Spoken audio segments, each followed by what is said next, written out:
Honorable members, good morning. So, while we wait for the Deputy Minister and Chair of the PIC to get here, so let me take this opportunity to just provide an update on discussions I've had with the Chairperson of the Portfolio Committee on Cooperative Governance and Traditional Affairs, COCTA, the Honorable Dr. Zweli Mkhize, about their plan for oversight for municipalities. As you know, we also have some municipalities on our radar screen. So what we resolve to do is to work together as much as possible, while recognizing that especially our schedule makes it difficult to focus as much as they do. So they are planning to start in the Free State, and we also wanted to go to the Free State, if you recall. So simply what we agreed to do is to cross-pollinate and to provide opportunity for SCOPA members to also be part of their oversight work when they visit. What they're planning to do is to close the gap between what happens at municipal level all the way through to legislature. In other words, they're planning to have not just the municipal manager and mayor and speaker, but to also have the COCTA MECs in the same, because the COCTA MECs are the ones who are supposed to oversee the municipalities. So the idea is that nobody is able to pass the buck out of the room. Everybody who's supposed to explain for their bit is there. So it's municipal officials, the speaker, the MMCs, the municipal manager, the mayor, and the MEC gets to account. So the first oversight visit they have, I got the invitation yesterday, is from the 23rd to the 26th. 23 and 26 are travel days. So the actual oversight is 24 and 25. So what I want to say is it's an opportunity that is open to the members should they wish. I'm going to share the letter because it says where they're going. And it's something I think we should support, because I don't think we're going to get enough time to get around to all of them. Personally, I do want us to make the best use of the opportunity, and I would really ask, especially the parties that have got more than one member of our committee, to consider having someone join oversight visits like that, and we work through those people on those oversight. It doesn't mean anyone else cannot go. I'm just saying, just in terms of division of labor, that we are able to do that, so that we don't just pass on the questions. We also have our own members being in the room to also get the same accountability. And then in terms of reports, we would then consider them jointly, and when they go to the house. So I just wanted to place that on the table. They are going to have, when we return in September onwards, they're going to have, if they're going to be on the road quite a bit to different parts of the country, they're going to share that program as well. It's the COCTA Portfolio Committee, Honorable Madlala. So they're going to share that with us. I'm going to pass that on to the members. And I think and we're going to do the same with our program, right? I've done the same with our program. I've shared it with him so that we cooperate in that way. So there'll be times when it's our meeting because it's in our program. There'll be time when it's their meeting. Obviously, they will have more than we do, because they just focused on COCTA. Unlike us, we have to deal with other things. So I just wanted to place that on the table, honorable members.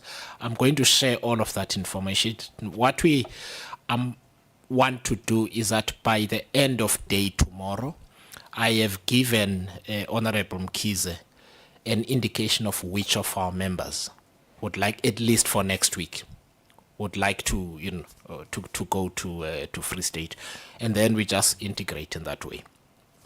I don't know if that is in order, but I think it's something that I support it, and I think we should work like that.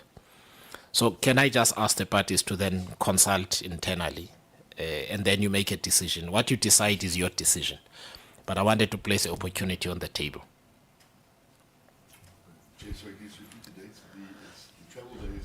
23 to get there, 24, 25 is the oversight, 26 to travel again. Yeah. So if the parties can decide, who's going to do what, that will. Yeah, it's next week. Yeah, it's next week. So I'll leave that to the parties to decide.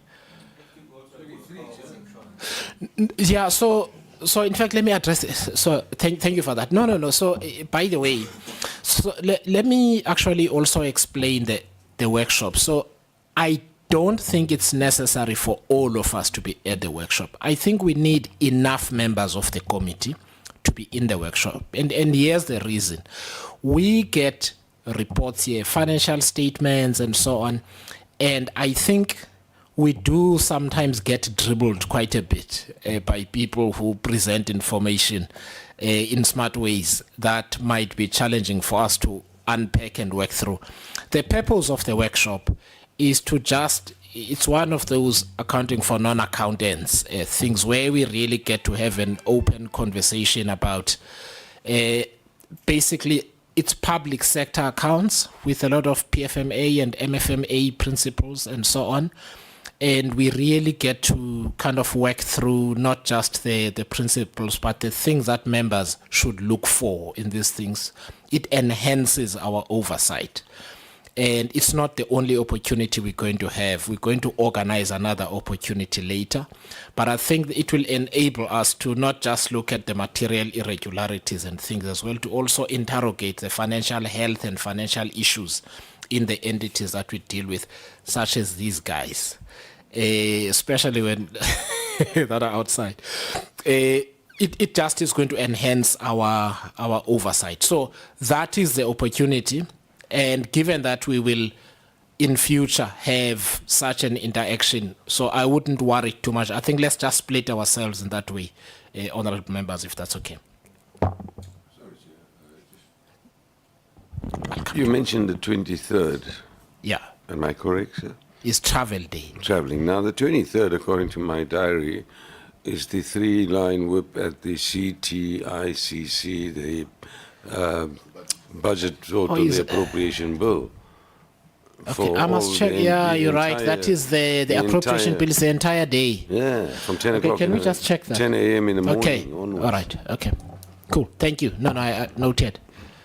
Chair, just checking which municipalities are they doing next week? Which one is it? Mangaung? It's Mangaung. There are two. One is Mangaung on the one day. The other one is, what is it, Denzel?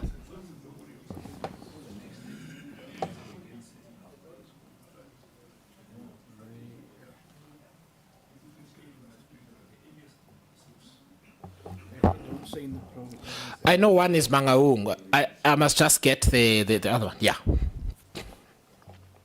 But we had the AG here telling us horror stories about Mangaung.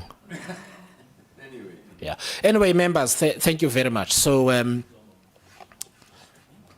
think we might have to start the meeting without the deputy minister.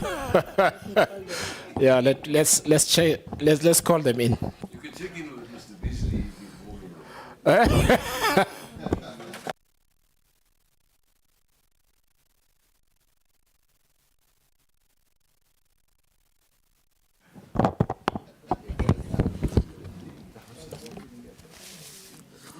Yeah, man, I want to raise the issue of reports. You remember we have not yet considered oversight reports for Eskom, PRASA, and visit to the Eastern Cape.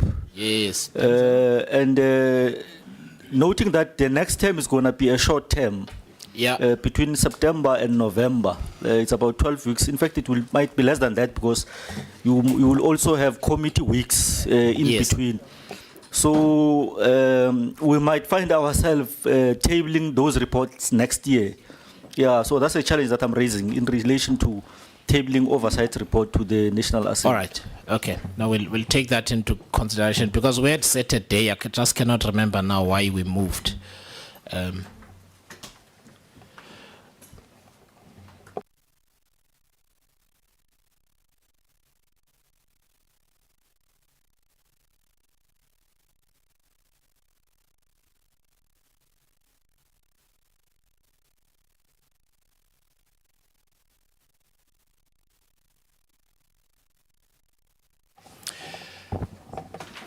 Good morning, Honorable Deputy Minister.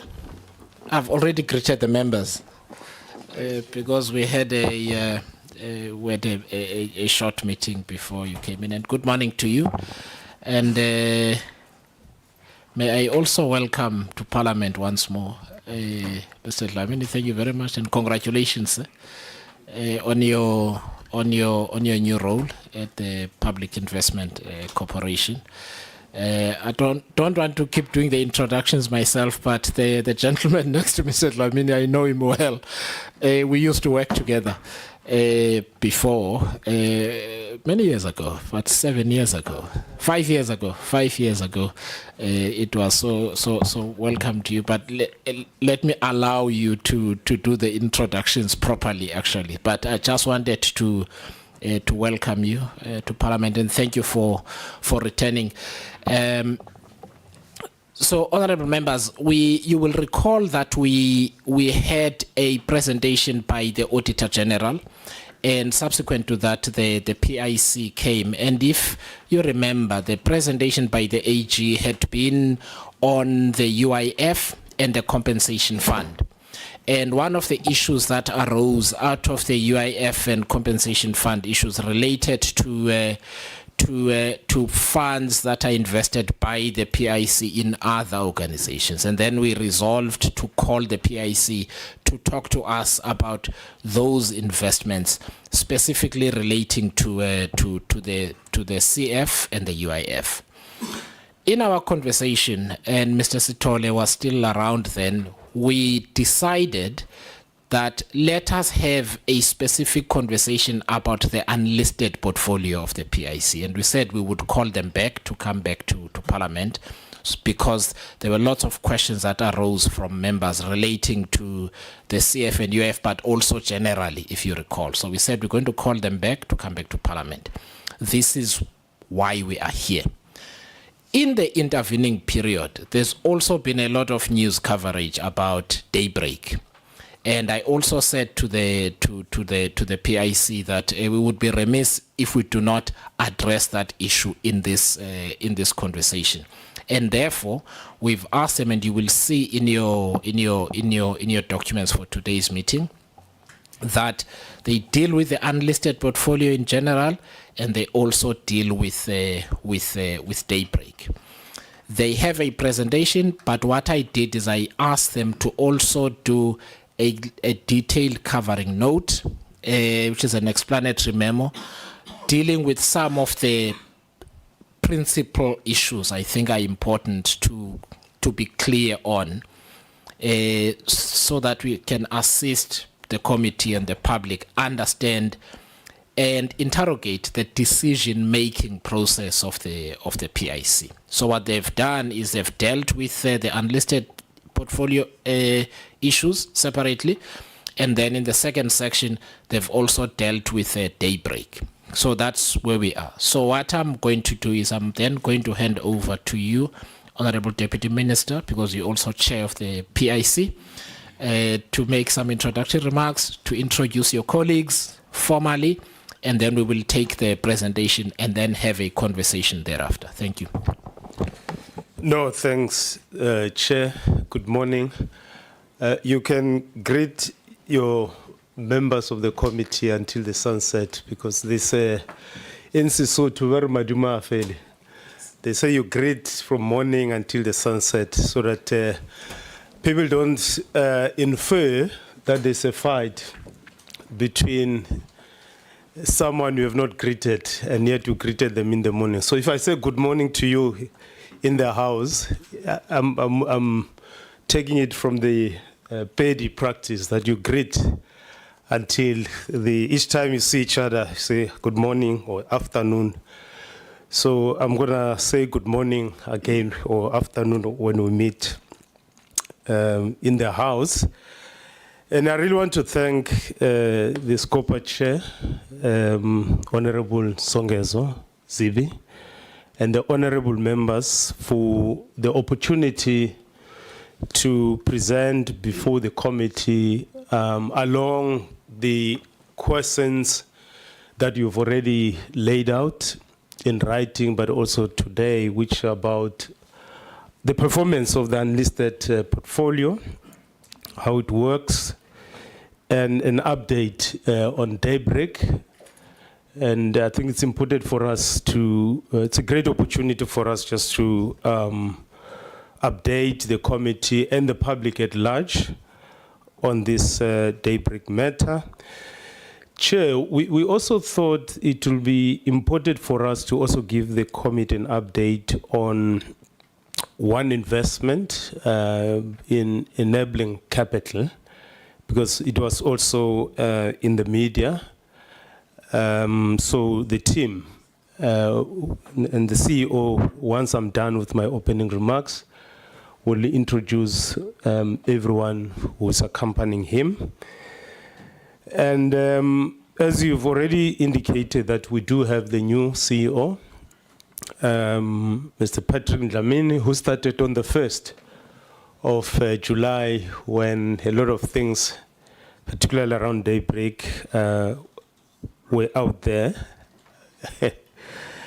and in his absence, I really want to thank the former CEO, Mr. Abel Sitole, for his sterling stewardship and leadership in the execution of the PIC strategy, and for being a strong link between the board and management. So he really played a major role in this regard. So I think it's also important for us to just thank him.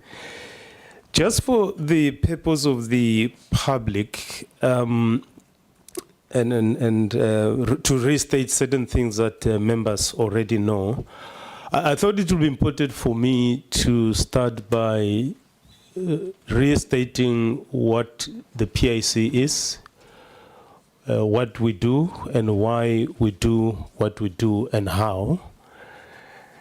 And as I do so, together with the team, we'll highlight areas where we've done relatively well and where investment performance fell below the expectations, such as our investee company, Daybreak Today, which is part of the subject or item for discussion. And we'll also share lessons learned and how we're seeking to improve in our areas of weakness. But even before I get there, I think it will be important for me just to indicate that overall, the performance of investments managed by the PIC have been relatively good, and will show as we have this conversation during the meeting. What is the PIC? Just to state the obvious, we are a state-owned asset manager, we're an investment manager, and we manage funds on behalf of the Government Employee Pension Fund, GPF. We also manage funds on behalf of the Unemployment Insurance Fund and the Compensation Fund and other small clients. And why do we exist? As I said, we invest this money of workers so that they will still have an income when they retire, when they are unemployed, when they are on maternity leave, or when they are injured or contract disease at work. So we don't hoard this money, we don't keep it to ourselves, we invest it in order to generate better returns for workers, but also to protect the value of this money against inflation. So we spend money in order to earn more money. But As we do that, that is generating or realizing higher returns, including beating the benchmarks by our clients, because our clients do state that we expect so much returns in the different asset classes that we invest in. We also focus on impact, our investment, what do they do on the environment, protecting the environment, on the social issues as well as governance.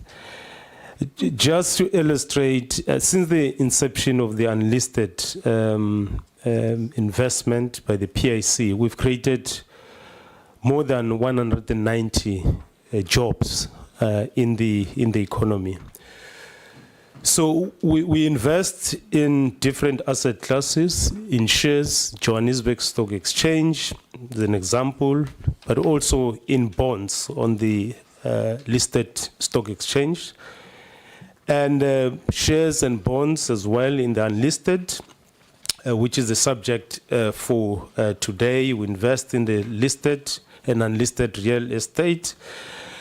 As we are aware that government has its own debt, we also buy government debt.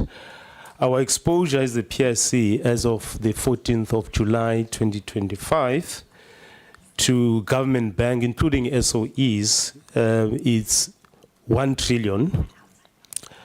And then, like I said, 840 billion, it's in government bond, which include both the nominal as well as the inflation-linked bonds.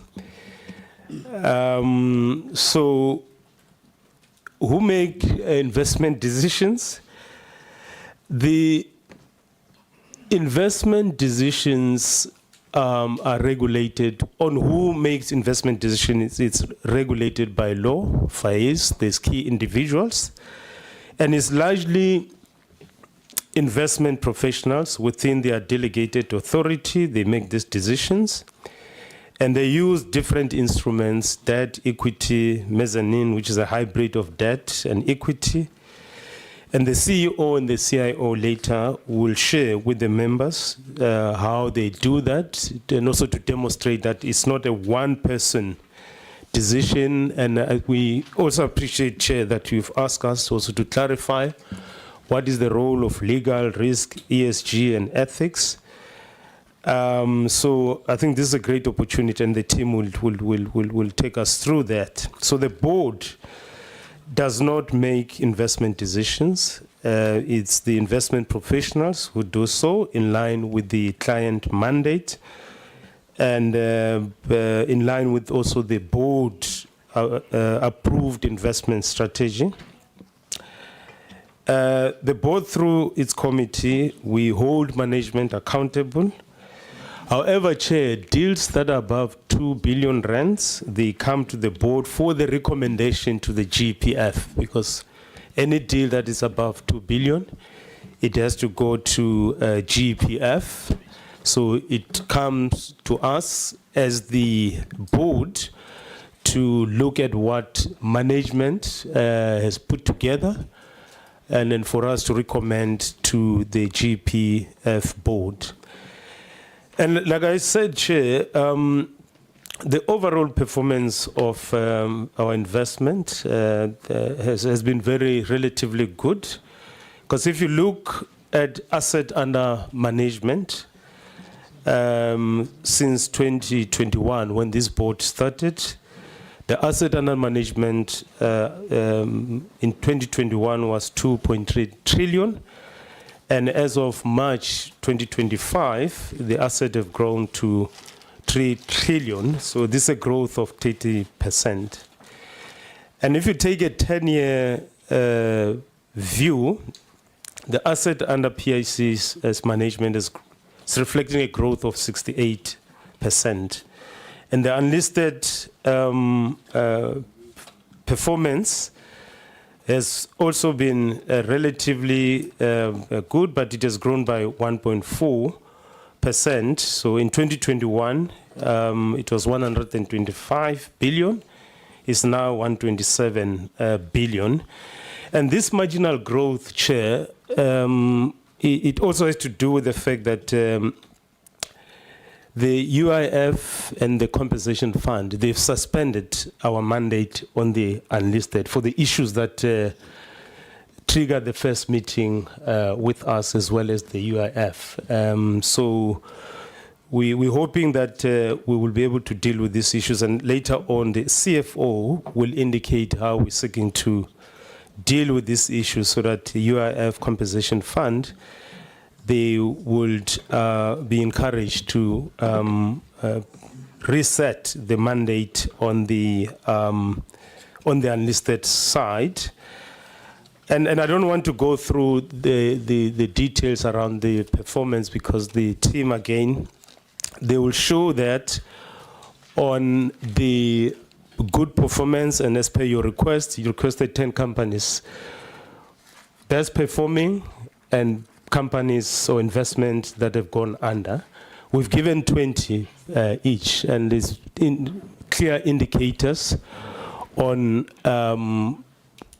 the areas where we have basically performed very well. And yes, there have been bad investments, and I must say, Chair, that almost all the companies, such as Daybreak, that are not doing well from the past. So almost none of us sitting on this table were there when these investment decisions were being made. But we take full responsibility for the good and the bad of the PIC. That doesn't burden of leadership. You take good and bad, and we'll also demonstrate what have we learned out of this experience and how we're dealing with these issues. But during the current board, we've had one bad investment, and that is enabling capital, which we will share, the team will share with you on what actually happened there. So, Chair, maybe the other thing, which is almost the last issue, is that we don't, neither the PIC board nor management run the investee companies. When we invest, those companies, they've got their own management, they also have their own boards, but we do, however, deploy, as it were, board members in those investee companies. There's usually a number, usually a small number, in which we're allowed to deploy people who are capable and relevant for those investee companies. And in certain instances, we also deploy our own staff members, either for turnaround reasons or board experience. And there's a policy that guides who can sit in these investee companies on behalf of the PIC. And it is management that makes recommendations based on what they see in a company. And the Directors Affairs Committee, which I chair, and the Directors Committee, it's all chairpersons of the subcommittees of the board, where we sit and deal with a whole range of things, particularly on the governance side. So based on the recommendation by management, we do approve the appointment of individuals who are fit and proper for the purpose of respective boards. And with regard to Daybreak in particular, there have been governance issues which led to, like if I start in 2021, that board that was appointed in 2021 resigned 2021 May, and a new board was appointed in 2022 November. And after there was a whistleblowing around the recruitment of the CEO of Daybreak to the PIC, there was an investigation to look at that issue. And the irregularities were found that not only was the PIC policy violated, but also the daybreak policy and the general policies around recruitment of CEOs were violated. And the majority of the board members, particularly those who were involved in the recruitment, resigned. And not everyone in that board resigned. There were a number of board members who retained their roles there. And we've beefed up the board with a number of very experienced people again to serve in this board. But as we speak now, as we are aware that the board, the daybreak is under business rescue, and the CIO will take us through a presentation on why daybreak it is where it is, and what we are seeking to do, particularly now that the company is taken over by the business rescue practitioner. Perhaps what is worth mentioning is that we expect the business rescue practitioner to generate the business rescue plan by the 22nd of August, which will give us a diagnosis of what went wrong and how to turn the company around. Because we, as the board, we felt very strongly that we should try to do what we can to make sure that the company is not liquidated. The company plays a major role in the economy, food security, but as well as jobs. So, but the CIO and the CEO, they will take us through that issue. Just on the Impati, as of 31st March 2025, the PIC has implemented all the recommendations from the Impati Commission, because you'll recall there were 3 categories of recommendations by Impati. One was the governance of the PIC, which is a shareholder's responsibility, and there was issues around the governance within the PIC itself, and that largely was the responsibility of the PIC to make sure that those recommendations are implemented. But the shareholder minister is still ascertaining the extent to which we've implemented all of them, but from where we're sitting, we've implemented all those recommendations. And I think for us, we've also established an ethics office, and we really continue to capacitate it, because we think that it's very important to entrench the ethical conduct across the PIC and to limit risks associated with unethical conduct. And Chair, one issue which also came out in the media, I think it was on Monday, and which I take it that you have read about it, in which there are allegations against one of the PIC senior employees, whom it is alleged that he solicited a bribe from one business person. And the matter was brought to the PIC through a whistleblowing platform, and the board said we do need to investigate it. And for that reason, the person who it is alleged, those allegations are being alleged against, has been put on a temporary suspension until these issues are dealt with. So just to put it out there that already the member has been put on precautionary suspension so that these issues are looked at, and depending on the outcome of the investigation, first of the PIC itself, we will determine, in line with the policies of the PIC, what's need to be done in that regard. So let me hand over to the brand new CEO and his team to take us through the presentations, as per your request, Chair. Thank you very much. Thank you very much, Chair, and good morning, Honorable Chair and honorable members of the committee.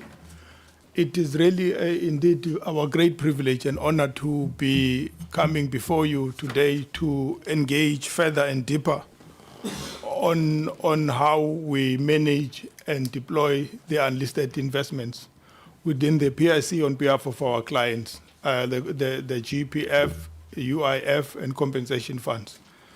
And we really did engage, Chair, on this presentation and to say how do we make sure that we are able to take you as deep as possible in terms of how this system works and these investments were made, going back into the history and as well as the challenges that came about as we were embarking on it.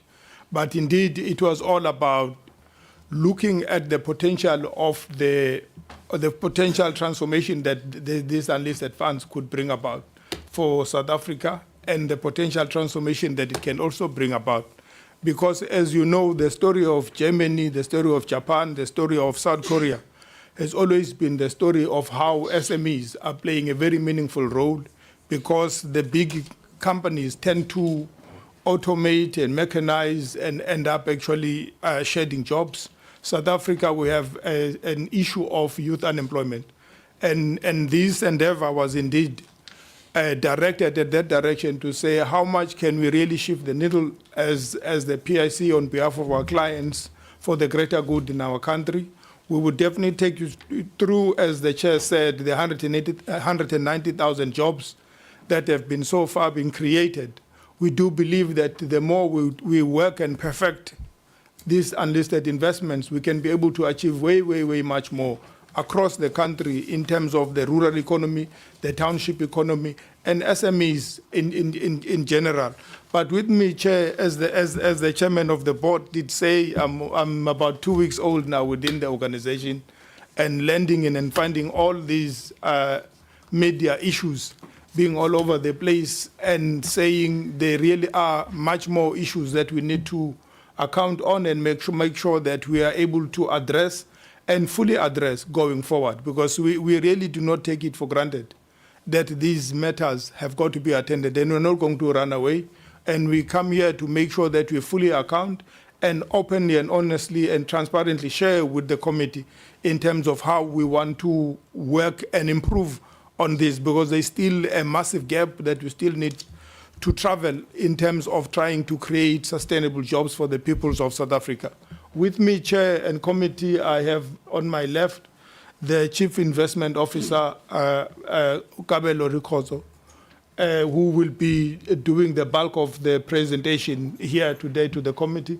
And next to him is our Chief Risk Officer, August van Heerden, who will also be covering and delving more in terms of the risk and how we have learned from the past and how we want to improve going forward, and making sure that the objective of economic returns and social returns are optimally achieved. And we also have our head of legal investments, Ulindi Wedamini. She's the lady who's been quite on the front in terms of the legal challenges and the litigation from various investee companies and sponsors and counterparties. And again, there's both the other side who also is in the investment space, as well as our CFO, Ubatando Damoy, as well. They will be coming at various at times as we are presenting before you to make sure that you have a full sense in terms of how we go about these investments and how do we manage them and what we do when they're in trouble and when do we exit them.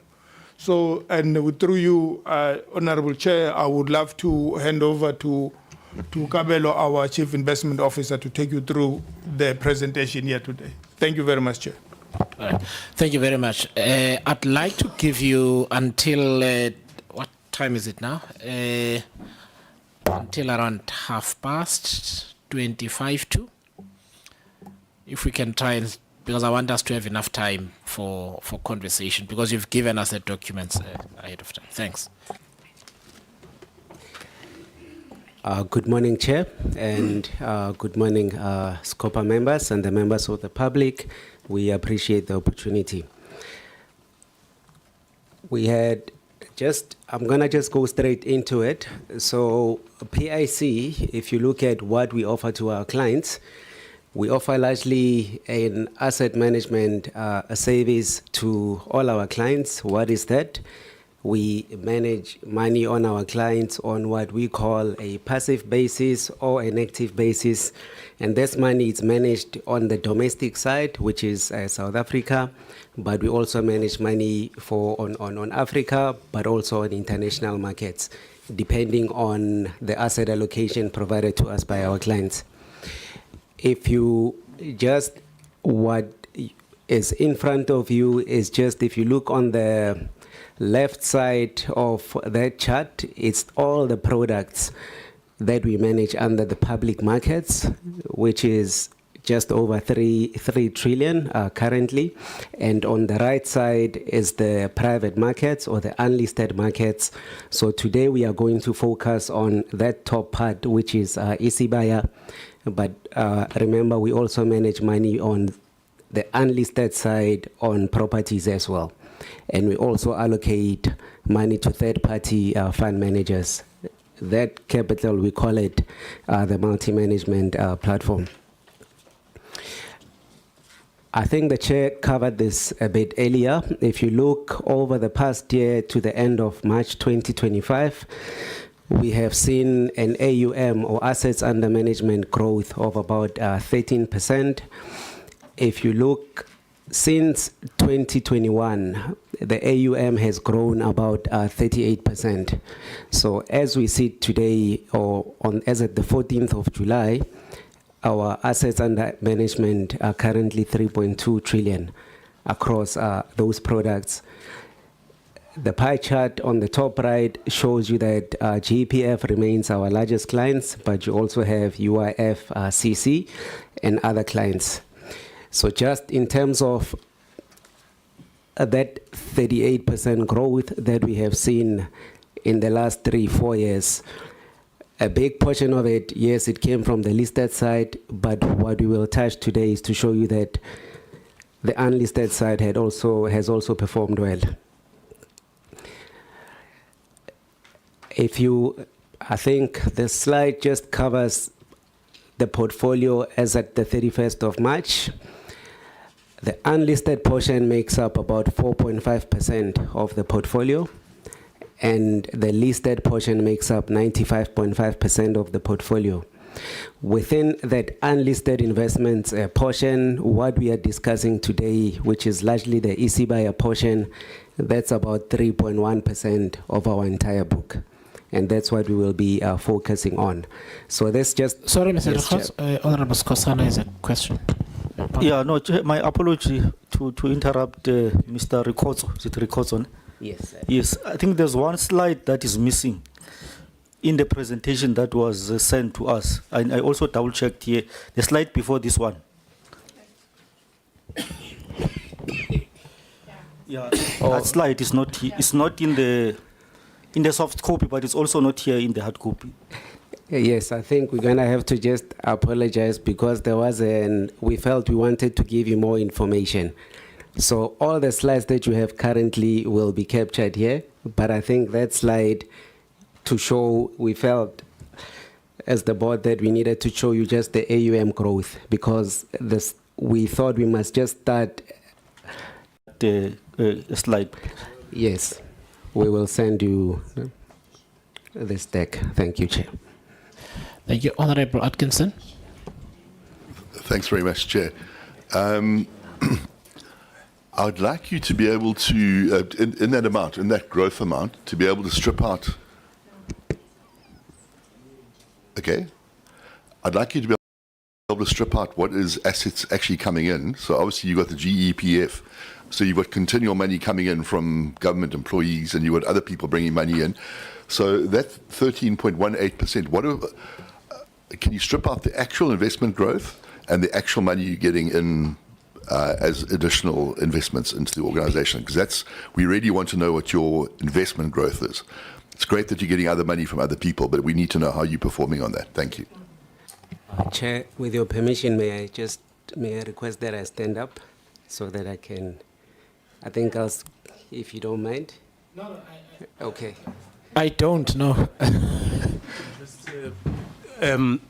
Sorry to disturb you, Chair, and sorry, CIO. So the team will print updated presentations. They've promised to deliver the updated slides within an hour. So, Yeah. Can I actually just ask that they be emailed, if that's okay? Yeah, email is fine. They don't need to be. We need to save the forests. Yes. Yeah. Yes. Thank you, Chair.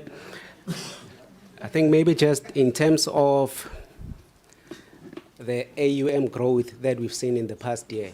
So actually, Sorry, so here's the dilemma that we have.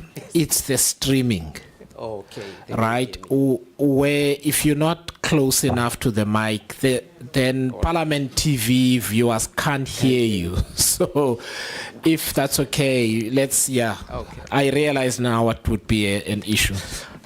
Okay, thank you. So just in terms of the growth, I will just split it out in terms of numbers. So as to the end of 31st of March, the actual market movement growth for our largest top client, that number was 444 billion that we have grown. There were net outflows on the GEPF side of nearly 170 billion. So all the growth that you see on an aggregate basis Sorry, Chair. was due to Sorry, okay. No, as a request, Chair, can he try to use, I might know what he means when he speaks about the net outflow. Can he just use the basic words? Because I think what we are trying to get, how much has been invested to them, how much they've made out of that investment, obviously including what they would have paid back. Can he just simplify the language? That's what I'm... Yeah. Simple language. So, No, thanks, honorable member. So can we do the following, members? Can we so please use simple language. I think I said so last time, and we did have some exchanges to simplify some of this. So that's important, and thanks for that, Honorable Maduna. Let us go through the presentation, and then we'll just get to clarification questions at the end, if that's okay. that's fine. Because I do worry that we might get asked questions that are 4 slides, in future. yeah. And then we take longer. Okay. Yeah, so just The 447 million you mentioned in growth, or billion, I think it was. Billion, yeah. Yeah. How does that convert to a percentage? So an annualized percentage of an annualized investment percentage growth on your biggest portfolio? Yeah. So, Honorable Atkinson, can we do this, please? Can we get to the end of the presentation? I'm also going to lose track of how I'm trying to manage the meeting. It's going to be all over, please. So note your questions. I am sure they'll be just as capable of answering the questions when we get there. What we are going to do is we're going to give each member, so I've just done a quick calc. If we restart at 10 to 11, each member will be able to get 10 minutes of an exchange. So can we just do that? Thank you, Chair. So I will just move on. I think just on this slide, I think I had covered it to say that the unlisted side, it's 4.5% of the book. The listed side is 95.5% of the book. And we have seen growth to the end of March on both of the portfolios, even if you strip out the inflows from or the contributions from the clients, which we will provide more detail later. I just thought we should, I think the slides will be sent to you, but it's I think, Chair, just to give a background of the PIC as a business. So the PIC has currently 444 people who work for it. Out of that 444 people, about 244 are women, and the rest are men. If you look within that team, that 444 people who are at the PIC or who work for the PIC, about 181 of them are investment professionals. And the investment professionals, you can see in terms of gender, they are nearly 50-50 split between men and women. If you look at race, we represent the demographics of our country, with nearly 80% being African. We do have white people, colored people, Indian people, Chinese people, and about 3% of non-South Africans. If you look at the quality of this team that makes these investments, an average years of experience of a typical PIC investment professional is at least 15 years, with about 36% having experience of more than 16 years, and 20% of us have investment experience of over 20 years. And I think the statistics, which maybe I know this, I don't think we have shared this in the past, but 83% of those who manage money have an honors degree, about 38% have master's degree, and about just under 30% are either CFAs or CASA. So I think the point that we just wanted to highlight was just to give you color to say the team that manages the investments on behalf of our clients, it's a highly qualified team, well-experienced team, a capable team, but also a team that reflects the demographics of our country. If we get now into the unlisted investments overview, I think on the right side, if you look just under total assets under management, those AUMs are, as at the end of the 31st of March, based on our numbers. And on the left side, we have given you, we said easy buyer assets under management, but what's sitting inside those brackets, how you read it is that the unlisted investments as a percentage of total AUM for UIF, they make up about 6%. For CF, they make up about 1%. For GPF, it makes up about 2% of the AUM. So why do we invest in unlisted? I think the key one is that we want to, it's for financial returns. I think for every investment that we do, our primary objective is to make sure that we get a financial return on it. But however, we have a secondary objective, which is to promote socio-economic objectives. It could be to develop a particular sector, to create jobs, or to be a catalyst in a particular industry. I think by being a catalyst in a particular industry, an example that I can give is the hydrogen economy. It's still nascent, it's still new, but we have backed players within that space. And where we can partner with others, we will partner with like-minded partners to promote job creation within our economy. If you look in terms of the unlisted book, we currently have about 150 companies exposure, and that exposure is across infrastructure, healthcare, student accommodation, agriculture, mining, services, and others. And what we wanted to highlight is that this portfolio has been a significant driver when it comes to transformation. So if you look at what you get in the listed market, it's a menu of options that comes to you already set. On the unlisted side, you can essentially drive your socio-economic objectives in a way that you want to craft them. Just the next slide, Chair, just tells you why we want to invest in unlisted asset classes or put capital behind unlisted investments. I think the first one, I'd say, this allows us to unlock opportunities in undeserved sectors.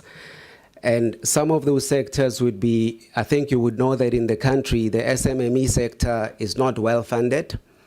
And we believe that through our early stage fund or through our SMME activities, we need to support that sector. Again, the other key reason is to drive economic development by making sure that we can create either new companies that will potentially stimulate job creation and innovation within the country. I had said earlier that we want to be a catalyst for transformational change by making sure that we can direct capital towards areas of high developmental impact. The other uniqueness about this asset class is that it can allow you to invest into what we call emerging sectors. I've mentioned the hydrogen economy earlier, but also to access very niche opportunities that are currently not available on the listed side of the market. Maybe the final one is that by investing through unlisted, you normally, if you are an equity owner or you hold shares in a particular company, those shares gives you certain rights. And one of the key rights that you have is to potentially select board members onto those investee companies or to drive transformation.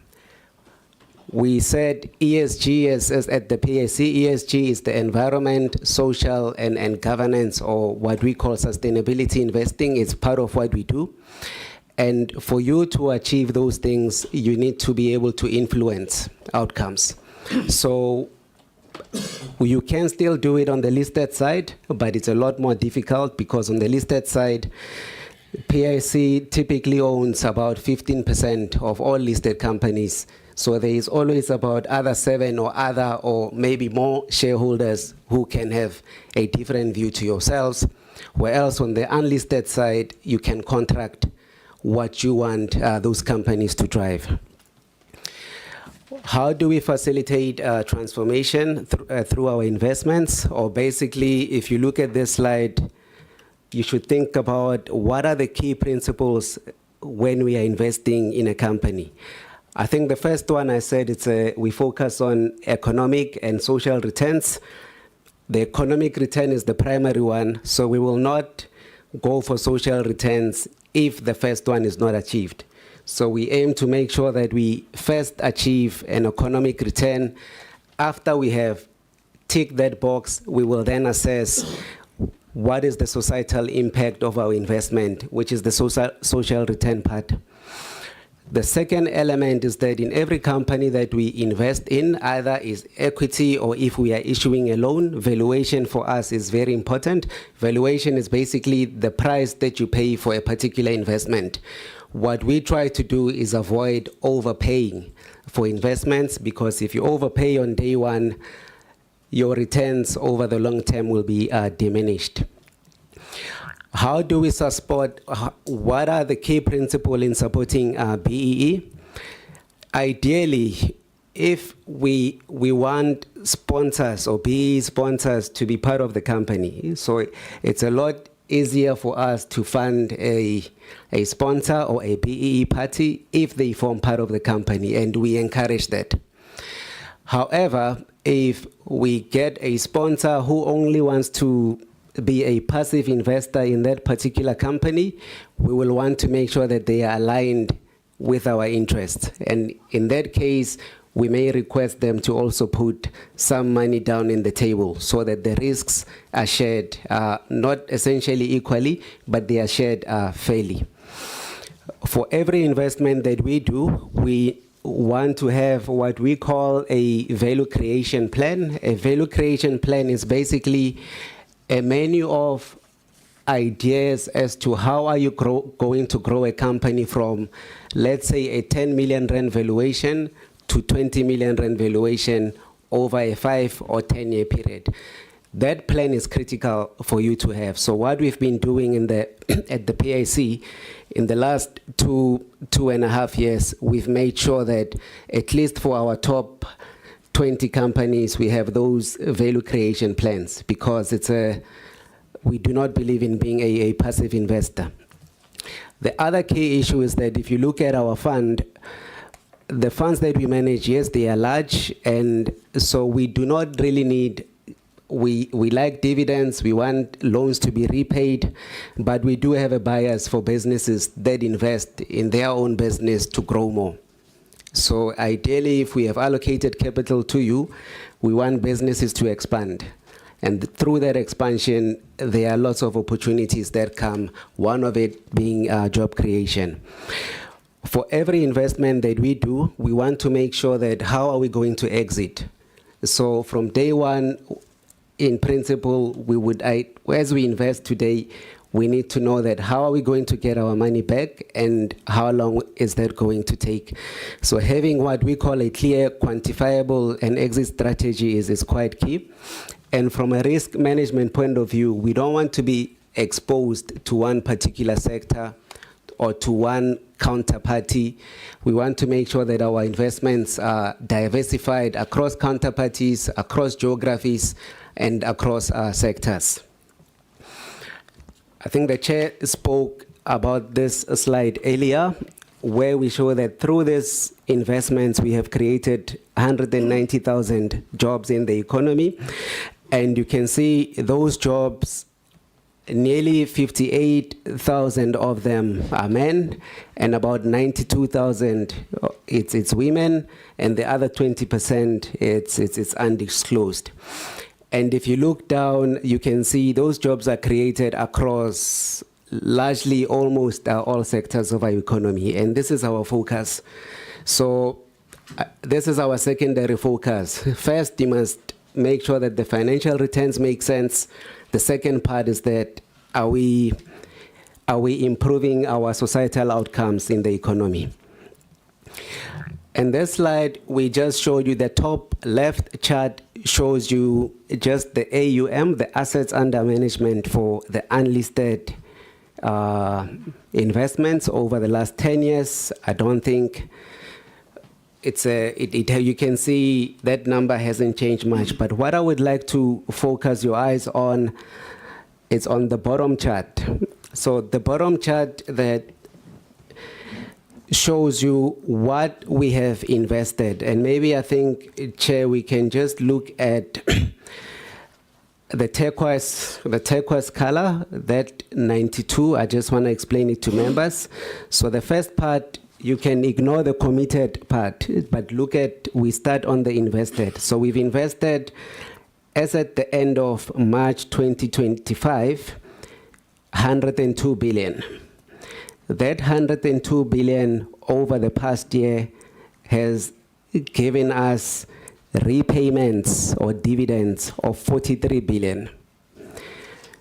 And the valuation of the book is, or what we call the asset value, excluding what you have received as dividends, is 73 billion. That 73 billion, you can see, Chair, it will tie up with the 73 billion in the top chart. So when you look at our unlisted book, just remember that, yes, the assets under management is 73 billion, but in the past year, just in repayments and dividends, we received 43 billion. So I just wanted to make it clear. So in terms of the total value of what we have invested, you can see that 102 is now worth 116 billion. So there has been significant growth in this unlisted portfolio, and driven by a few things. So I'd say the first one would be the fact that we are not a passive asset manager on the unlisted side. We actively manage this portfolio. We make sure that for every investment, we do have that, not every, I think for now we did it for the top 20 largest exposures, we have that value creation plan. For the legacy transactions where we had issues, we are making sure that we are restructuring those companies. It's a large book with nearly over 480 instruments, but 150 companies. So portfolio restructuring has been our focus, but also new investments has also been quite key. We've also exited about 49 investments.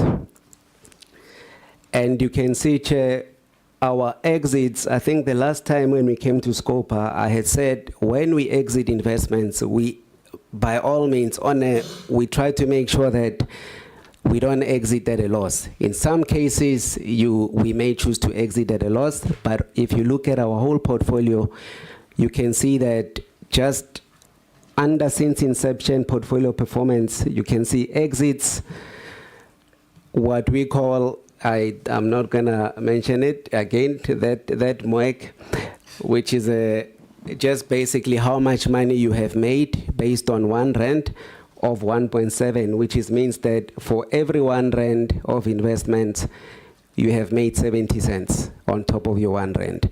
So that's our exit. And if you look at just the growth of the portfolio, which is the since inception number of 1.3x, that means that for every R1 of investment, we have made 30 cents since inception. So that's,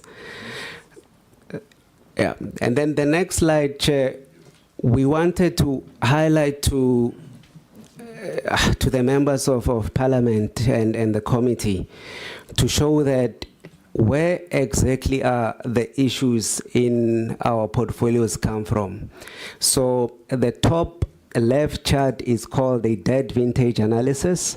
So I'm gonna try and explain it. So that debt vintage analysis tells you where are the sources of what we call impairments. Impairments are basically areas where your valuation in the companies have gone down, or areas where your loans have not been recovered, or have not been fully recovered, or have been partially recovered.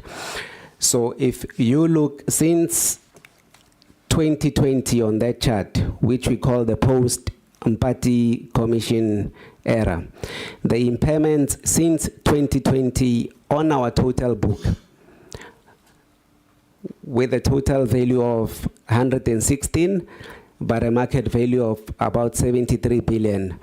The impairments since 2020 has only been 400 million, which is 0.6% of our total Isibaya portfolio.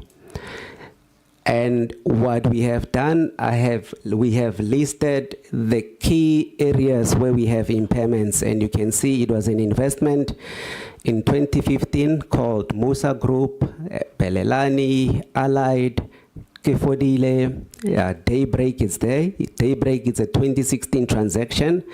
And recently, yes, we've had an issue with Enable Capital, which we will talk to it later. But if you just look over the last 5 years,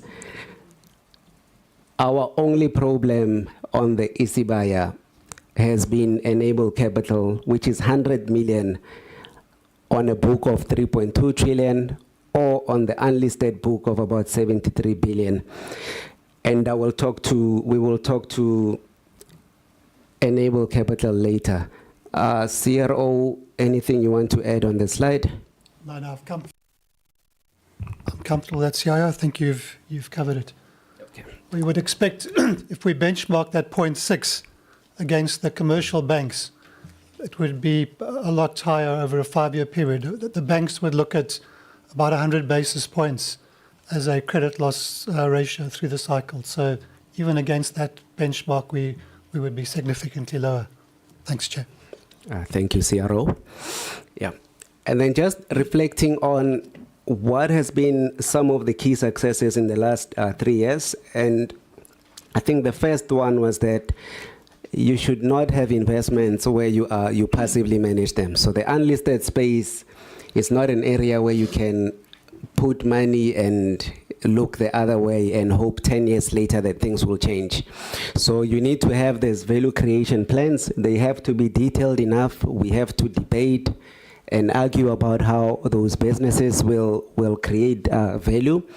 And the investment management team, largely their job is not just reporting or monitoring, but is to spend time with the executive teams of the companies that we invested in, but also those board, and hold them accountable to show us how are they going to create value.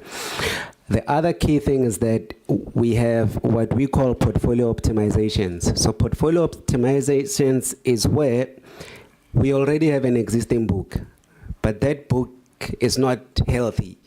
So for you to fix it, you need to then go look deep into it.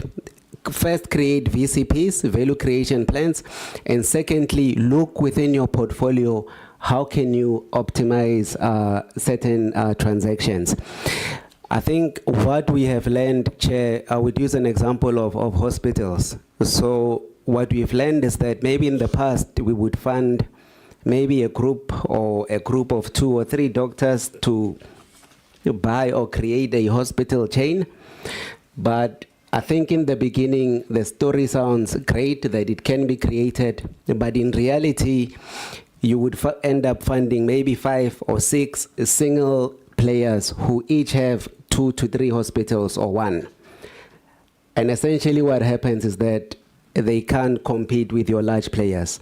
So in those cases, you would say, is there a way to potentially try to make some of these people realize that if you have a person who specializes in ENT, they can do ear, nose, and throats, and you have another doctor who focuses on eyes, and others who do other things, if they work together, they could potentially build something bigger. So those would be some type of optimizations that we will consider.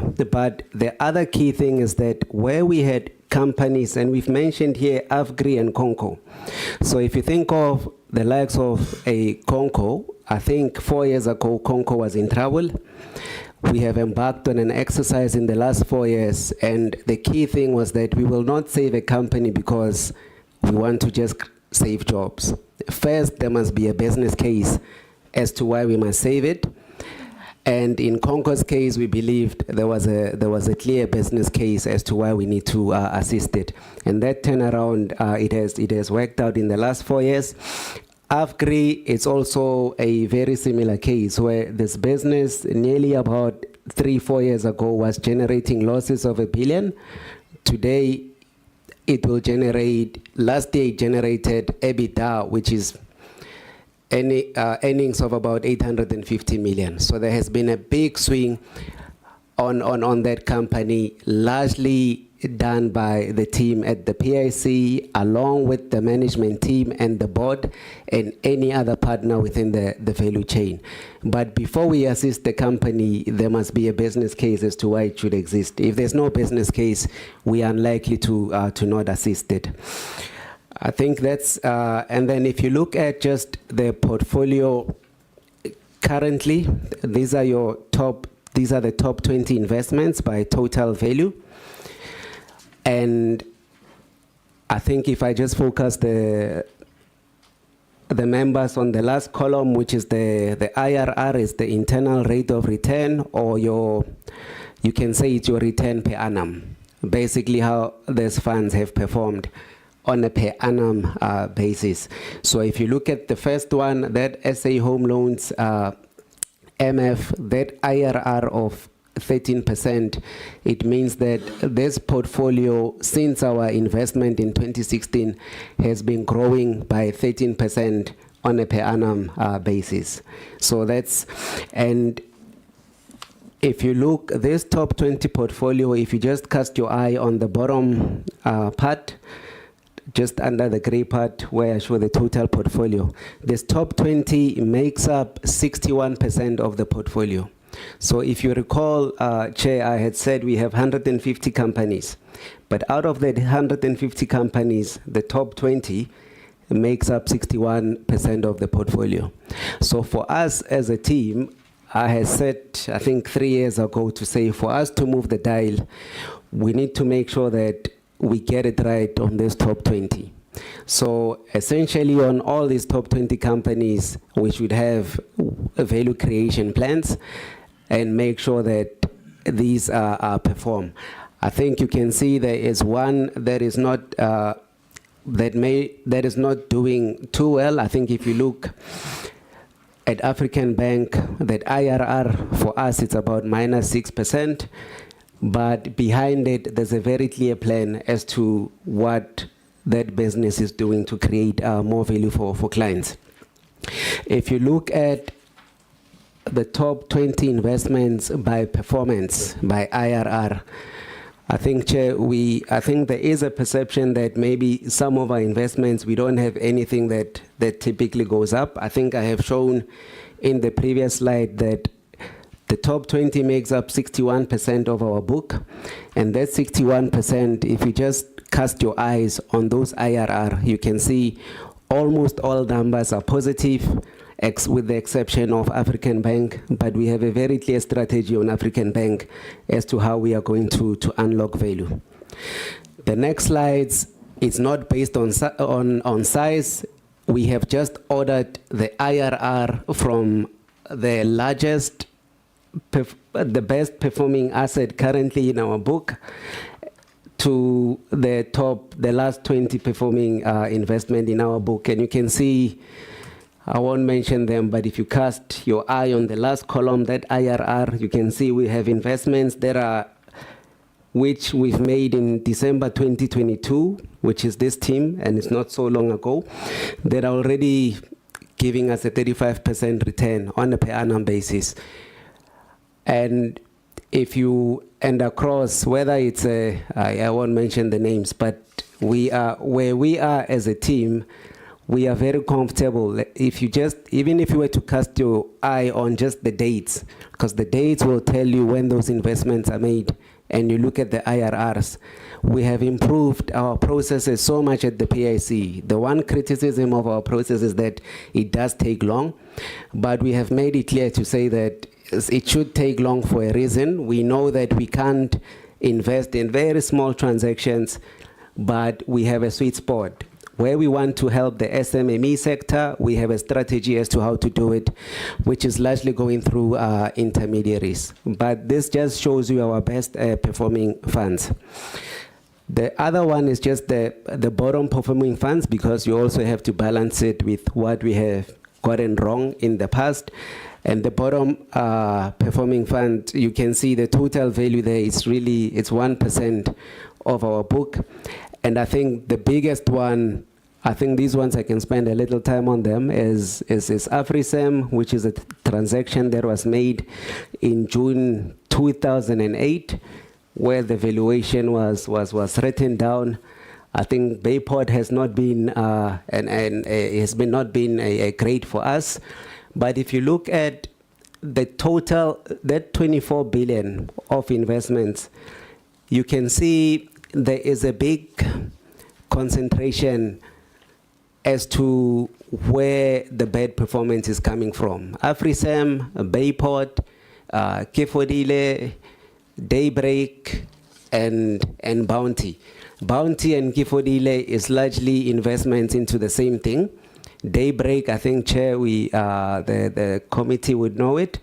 And then Bayport is a lender, which I think the structure, sometimes it's not the company not doing poorly, but what we've learned is that the operating company can perform well, but if your structures on top of that company are complex, that can actually destroy a lot of value. So what we've been doing in terms of restructuring has been to simplify our structure so that we make sure that there is a clear line of sight from where you've put in the money and the operating company. I think in the past, there will be 3-4 layers of you put money in company Y puts money in company X puts money in company B, and company B holds the asset. And if you are right there at the top and something happens in that operating company, you will not get your money. So we've been simplifying a lot of those structures, which is some of the key lessons that we've learned. I think, Chair, how we do investments at the PIC, we use a variety of ways on the unlisted side. We have a direct team, and we also have a team that focuses on the indirect investments. So the direct is a team that goes and buys equity or shares in a company, or provides a loan in a company directly. The indirect team, they don't necessarily, they go and they allocate capital to the likes of, I would say, a sphere, which is an asset manager. So you allocate money to an asset manager. That asset manager goes and looks for opportunities. So that's what we call the private markets multi-management side. And we have done quite a lot of those transactions in the past. So you need a balance. So we do think that our sweet spot as the PIC is to play in areas where the deals are larger, ideally at least 800 million to 1 billion or more. We think that's a sweet spot for our team to do the direct side, but we also need to support the entrepreneurs and the SMME sector. And how do you get to them? How you get to them is that you allocate to mid-market private equity, private debt players who are transformed in our economy, who can then go support that ecosystem. And we think the two complement each other nicely. We also, on the indirect side, we do co-investments. Co-investments is when we've allocated money to a particular asset manager. When that asset manager goes to the market and they find a good deal, we had said to them, if you find a good deal but you don't have enough money to do it on your own, come to us, we will co-invest with you. That helps with making sure that you have a high quality pipeline, but it also helps in supporting the financial services industry or our asset management industry. So that's a key benefit for us. We also we believe in partnerships. So we don't think that we don't want to grow the number of employees by a lot at the PIC because it has to be affordable. So we also know that as much as we may have a talented team, we don't know everything. So the key is that we must partner with others who can help us go a bit further. So partnership are quite key. And I think I've spoken about the last one, which is the fund of funds model. So, Mr. Khoza, I'm worried about your time. Yeah. So, do you mind dealing with the operating governance? Yeah. Because I think that's important. So, deal with the operating governance, and then deal with the operating governance, if that's okay. The turnaround and value add, you had dealt with it when we were last here. Yeah. So please don't repeat that. So just deal with this, and then we will go to daybreak, and then we will take a break and come back for questions. Thank you. Yeah. So in terms of the operating governance, so we have, I think the chair of the board covered it slightly earlier to say that investment decisions are largely made by the investments team. The board has given us a delegation to make these investments. But we also have clients who would also, through their mandate, they would give you guidelines as to at what size do you need to go to them to ask for approval. But typically how we are structured is that you have, the board committees, so you have what we call a group IC. Below that group IC, we have 3 ICs, subcommittees of the group IC. The group IC and board IC, just think of it, take it as one. 3 subcommittees of the group IC, which is the IC unlisted investments, IC unlisted properties, and IC listed investments.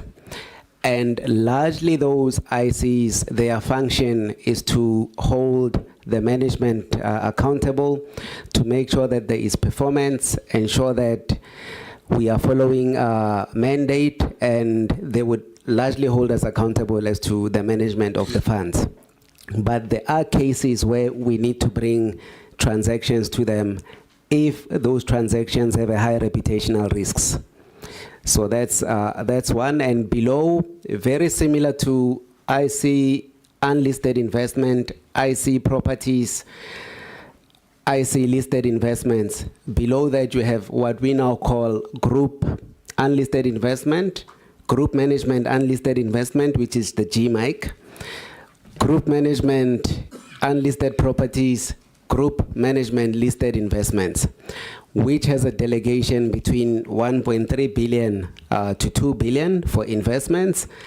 And below that, we have another structure, which is the Management Investment Committee, which is the MICs. They have a delegation from 0 to up to 1.3 billion.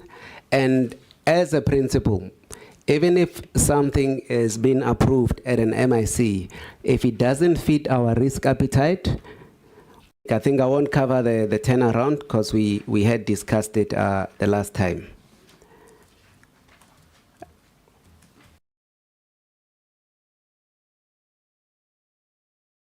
Yeah. So just in terms of Daybreak, why did we inject the 250 million in Daybreak earlier this year? And also, why did we use PIC's own balance sheet in injecting 150 million about a week ago into Daybreak? So the key part about Daybreak is that in a normal environment, Daybreak can make a turnover of about 3.2 to 3.4 billion a year. So it's a business that should give you a profit after tax of about 300 to 400 million a year, if it's well managed and functioning well. And in the past, we have seen this business print profit of about 280 million. But the condition is that it must have a good board, it must have a good executive team, it must have contracts with suppliers that make sense, but it must also have a staff complement that is aligned with the type of business that Daybreak is. So for us, and also if you look at Daybreak, it contributes, at the peak, it contributed about 7% of the poultry market. Food security is important. This is largely chickens. We do think poultry is one of the cheapest sources of protein.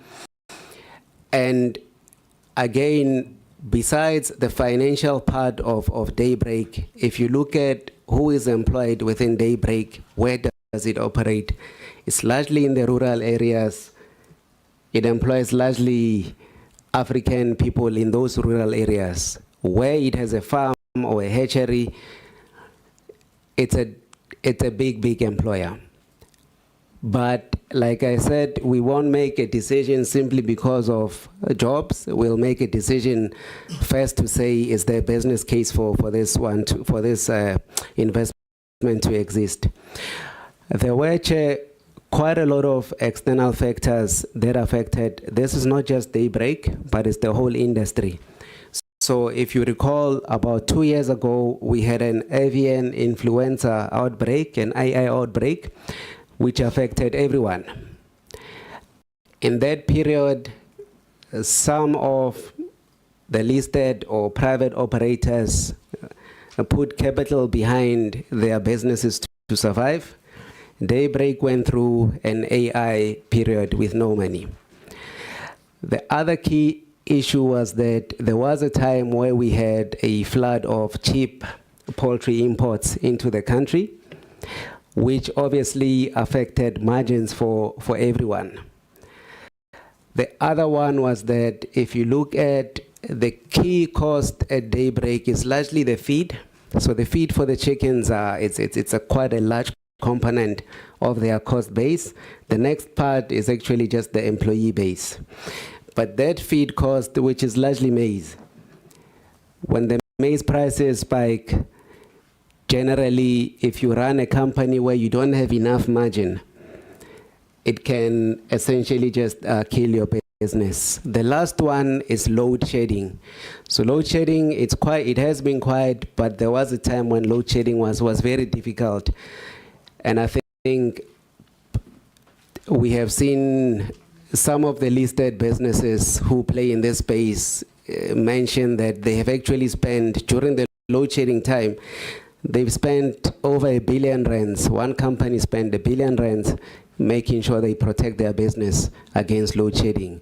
Daybreak had no money. It was not helped. So you have a company here where the macroeconomic factors are against you. There were issues at the board. There were issues at the executive team. There were arguments or fights between the board and the management team.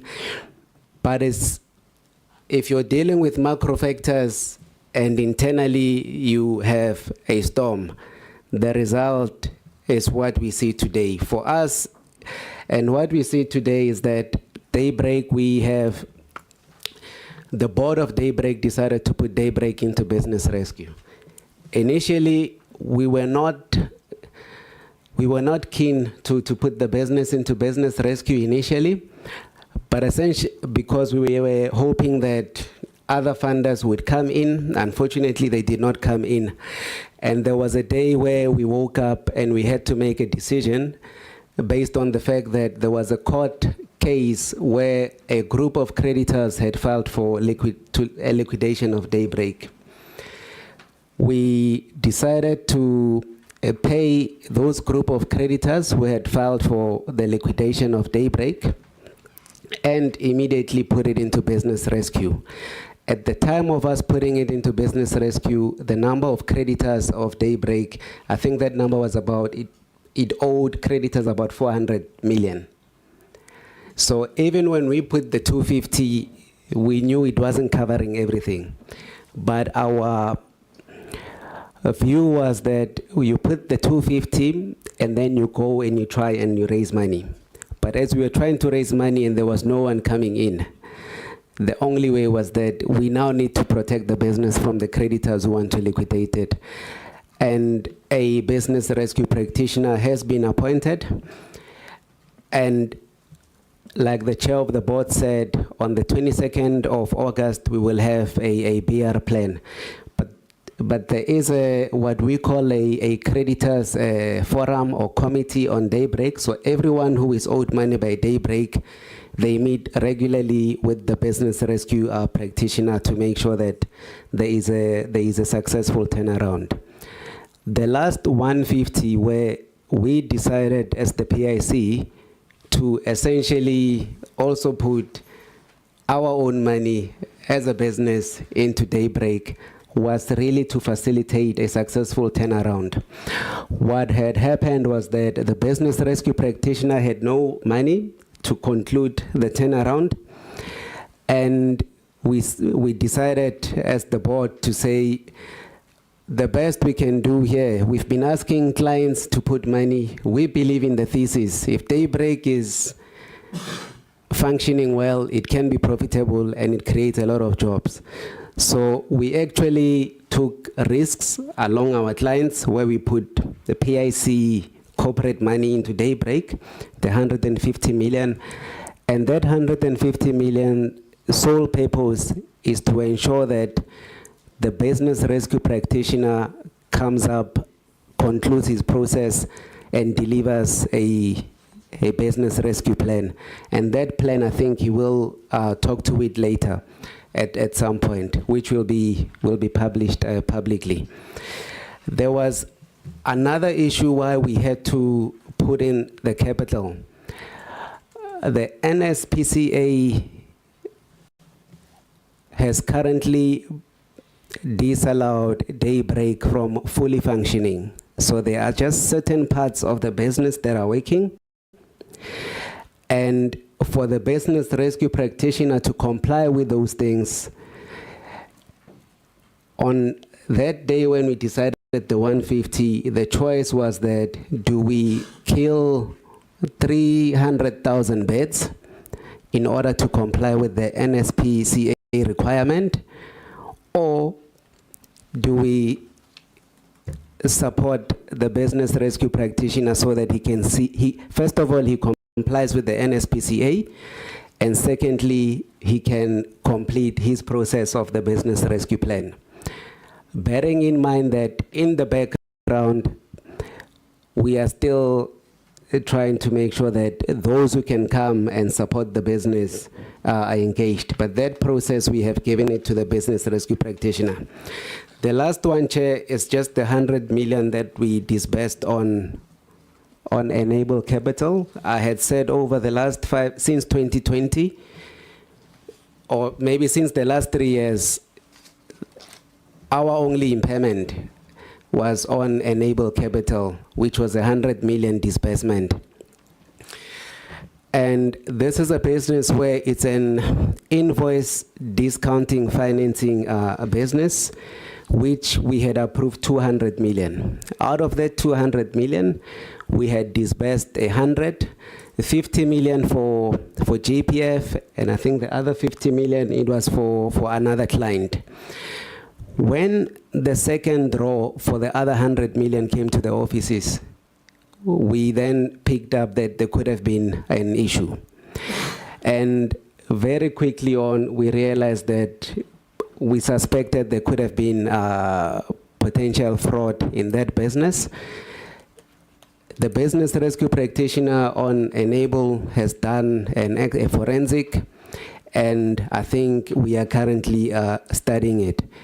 Again, Chair, it's very difficult to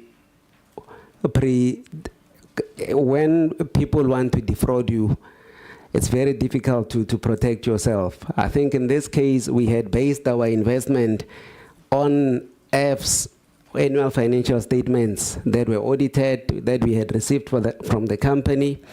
If you look at other lenders in that business, include very large players in the market, and we were one of them, and we all got caught. I think at the PIC, we are asking ourselves as to how can we prevent this going forward. We understand fraud is difficult to prevent, but we are currently also looking at ways to say, how can we have done it better?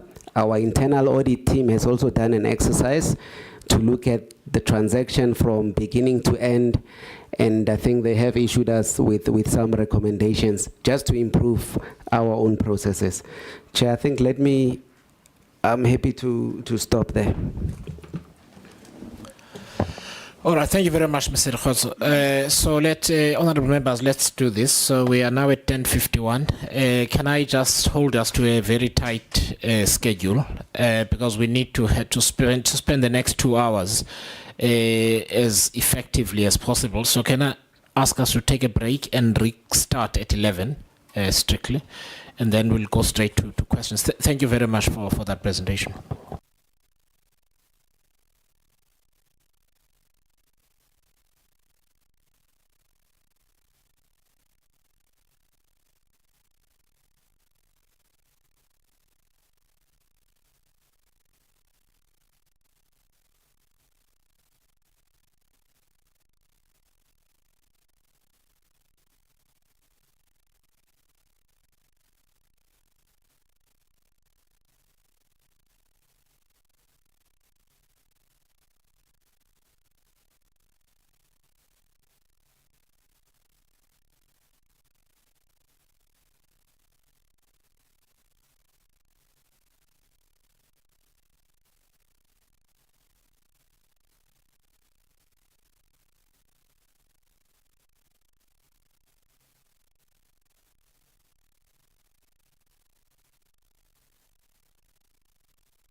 Colleagues, shall we get back on the horse?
You know,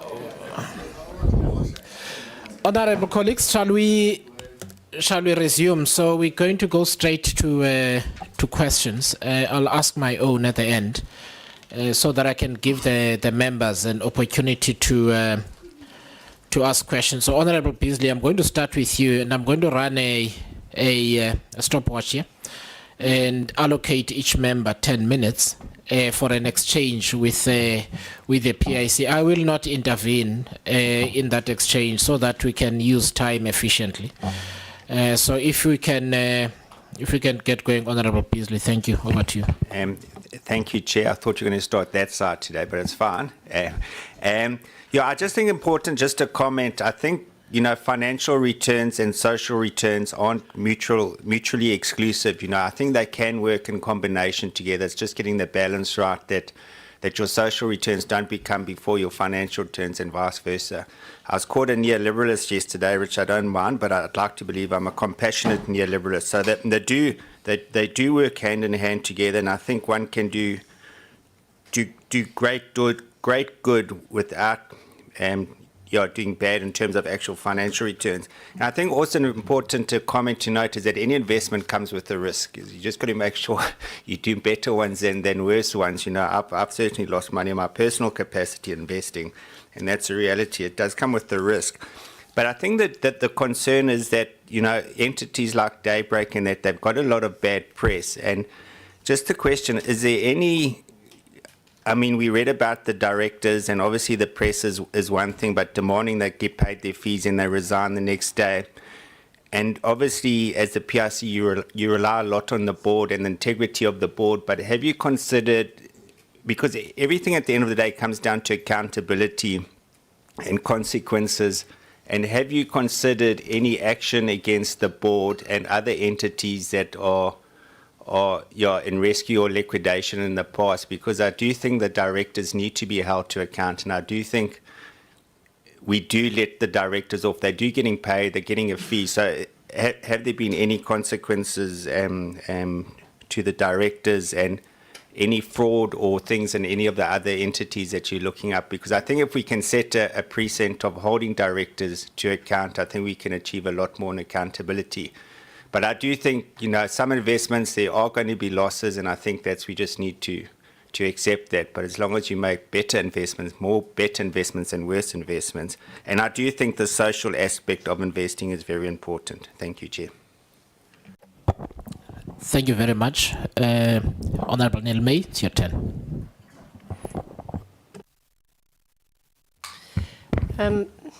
Good morning, Deputy Minister. Good morning to our chairperson, my colleagues here, and members from PIC.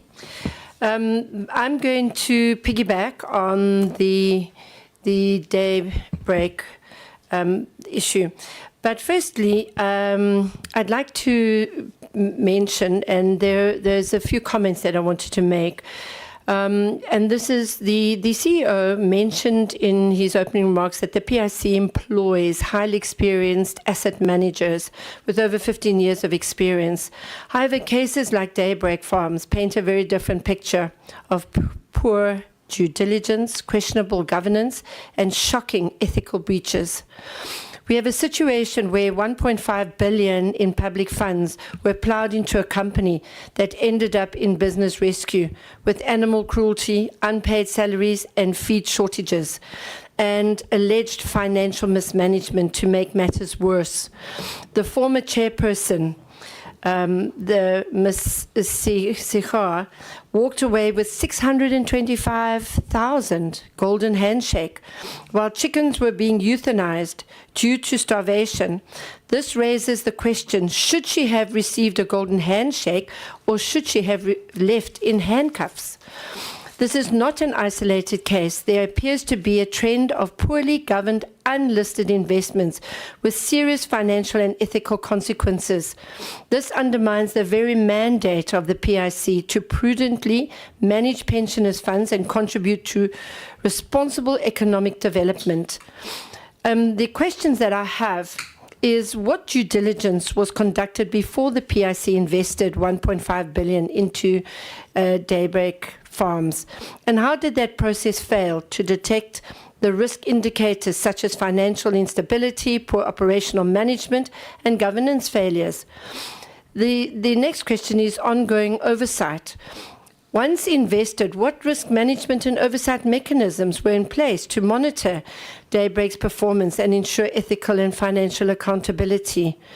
From a governance and accountability, why was the chairperson allowed to exit with 625,000 rand golden handshake, despite presiding over the collapse of the company and allegations of gross negligence and animal cruelty? Has the PIC laid or considered laying civil or criminal charges? From a rescue strategy, what is PIC's plan to recover the 1.5 billion and restore Daybreak's operational stability, or is this investment being written off? From a labor issue, was the PIC aware of non-payment of salaries, and what intervention, if any, was made to protect workers' rights and prevent animal cruelty under the investment? Chair, quickly, just from a broader issues, from unlisted investment failures, how many other unlisted companies have resulted in losses, business rescue, or reputational damage? We heard this morning about, with regards to the one, and from an asset manager accountability, what disciplinary action or performance review mechanisms exist for PIC asset managers who recommend or oversee such underperforming or ethically compromised investments? There are reforms and lessons learned. I think there was one very interesting thing taken from the Mpati Commission, and it diagnosed institutional capture through relationships and influence. So from a ministerial oversight, Deputy Minister, how is your office ensuring stronger executive oversight over PIC investments, particularly in politically exposed or unlisted entities? And my final question, Chair, is whistleblower protection and internal red flags. Were there any whistleblowers or internal warnings raised about Daybreak Farms before or during the crisis? How does the PIC protect whistleblowers who report unethical or illegal activities in investee companies? Thank you.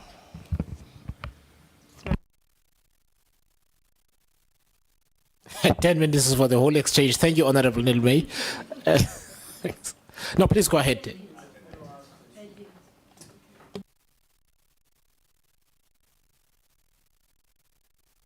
Thank you, Chair. I think I'll take maybe just on, have we considered taking any actions against board members who have done wrong things? I think as the board, we have made that decision. So you will see, I'm going to just make an example using some of these companies that have gone down. So on the likes of your Mosa Group, we have actually reported the director to CPIC, but we have to declare them delinquent. Obviously, that's not an easy exercise, but from our side, where we believe that directors may have done something wrong, we do report them to the relevant authorities. Where we believe there could have been an act of criminality, those matters, Chair, we report them. We file what we call a PRECA filing, which is done by the legal team. And in terms of where there were money that was disbursed or somebody took capital that we believe was undeserving, in almost all cases, we go after that money, which for most of this team sitting here and others in the office, it also increases our own personal and security risks. But we go after all loans that the PIC had disbursed, and we believe we need to get that money back. We go after it. Chair, maybe I'll hand over to the head of legal to just touch on what we are doing from a legal point of view. Thank you very much, and good afternoon, honorable members. Just maybe to supplement what the CIO has indicated, I think when a matter is handed over to the legal team, we obviously pursue a recovery process as best as we can.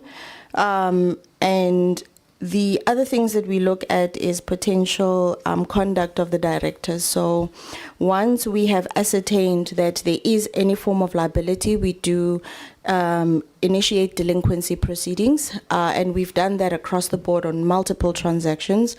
Notably, Steinhoff and VBS were one of the transactions where we instituted those proceedings. We are working very closely with the law enforcement agencies, and we are assisting them with the work that they're doing in the investigations by providing them the requisite information from a PIC perspective. And to the extent possible, we do report people to their respective professional bodies, and they do get debarred from those respective professional bodies, and including reporting them to phase if they are phase compliant from an RE perspective or from a KI perspective. So, Chair, there is quite a bit that we do over and above civil recovery. There are multiple work streams that we do pursue as the legal team on these transactions, Chair. Thank you.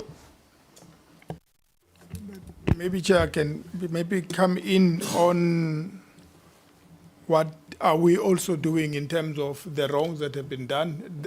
Part actually of the outcome of the business rescue practitioner over and above the business plan will also be covering what went wrong and how did it get to where it did. There are a number of forensic reports as well that will be made available to us and to the board to make sure that we are able to take the requisite actions.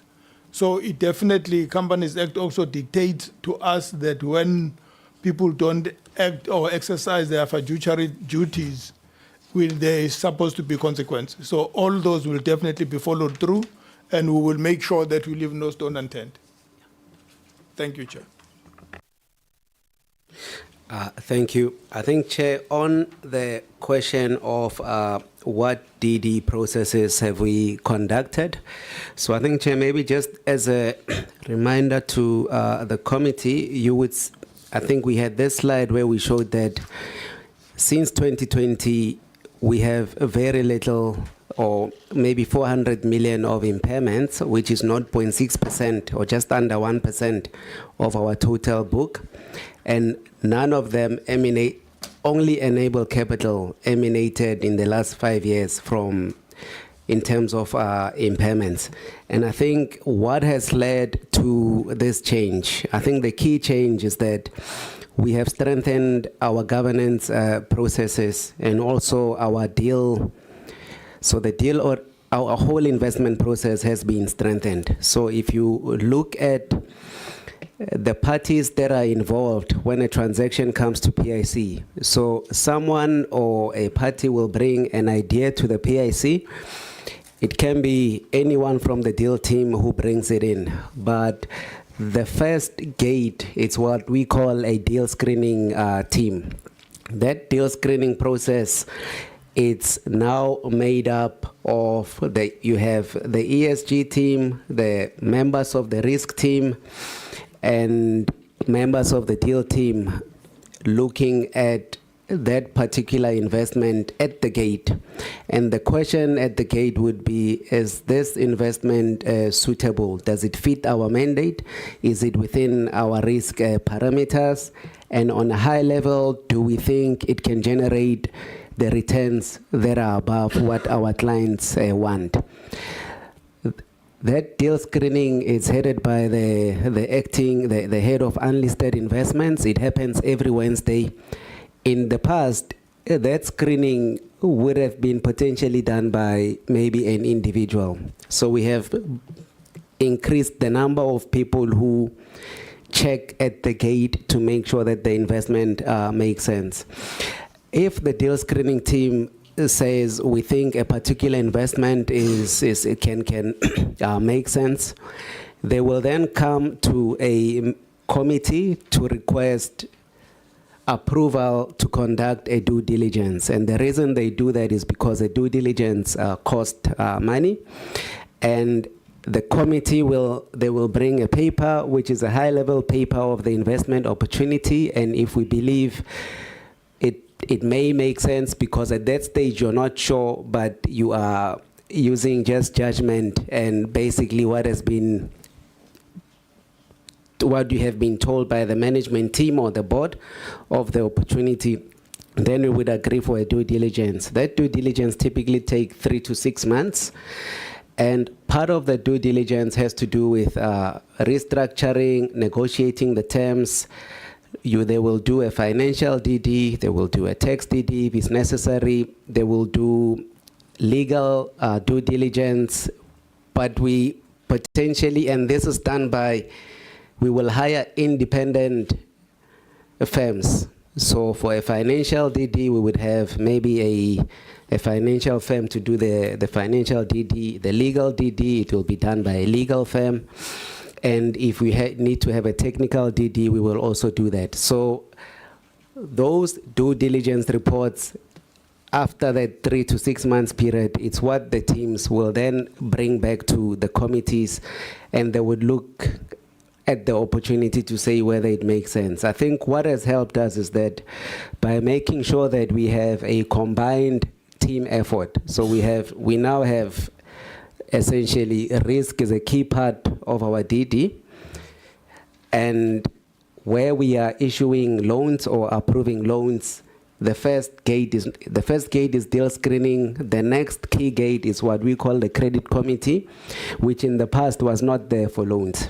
So the credit committee evaluates all our loans and the pricing thereof, and we use basically standardized models that you would find in other financial businesses that issue loans. So that has allowed us to make sure that when we issue loans, we don't issue loans where we're not going to have repayments. So that has been critical. But the fact that you now have a much broader combined team, and also I'd say the finance team, we've also included the finance team to ensure that as we invest in an asset today, what is the risk of an impairment in the next year? And the finance team will do that analysis. So I think the enhancement of the process, where we have to say that it does take a bit longer, you do have quite a large contingent of members of the PIC looking at a transaction, with the final approving committee making the final decision. That this process, while it may take a little bit longer than what you see in the market, we believe it has helped us a lot in stemming those impairments and also ensuring that the growth that you see in the last 3 to 5 years has materialized. So that's on the DD. You want to cover risk management, CRO?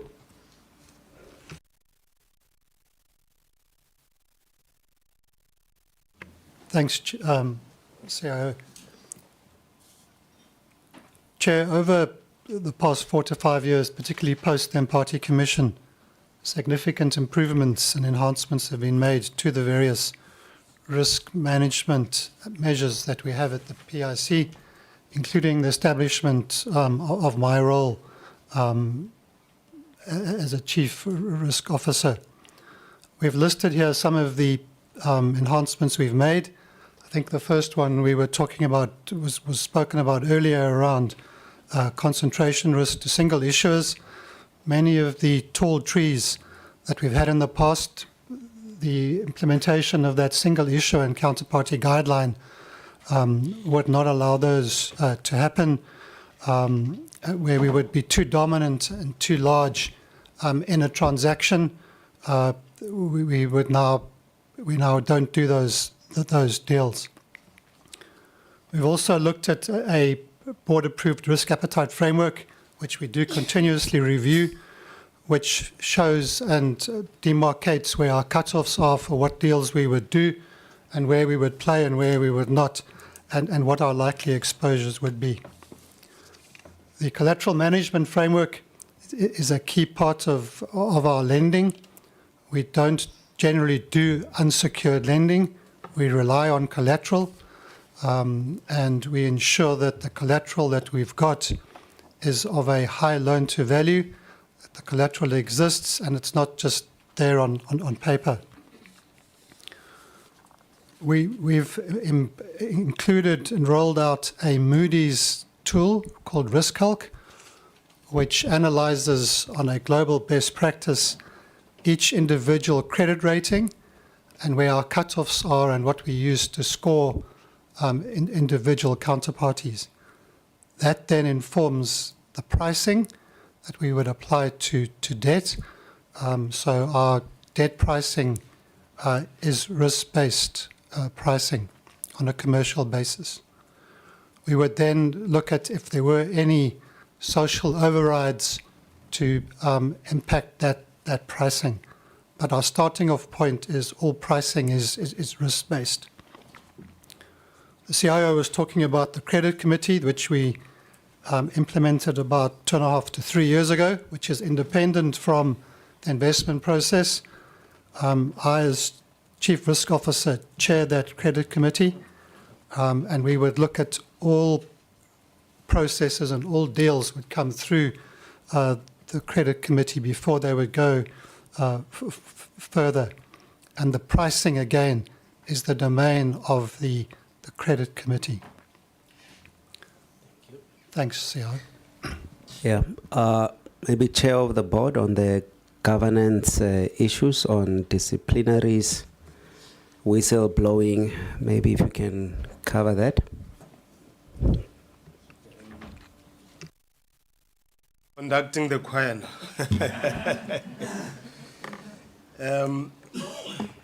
I think we do our best as the PIC to protect whistleblowers, and because it's largely through whistleblowers that you will uncover malfeasance, corruption.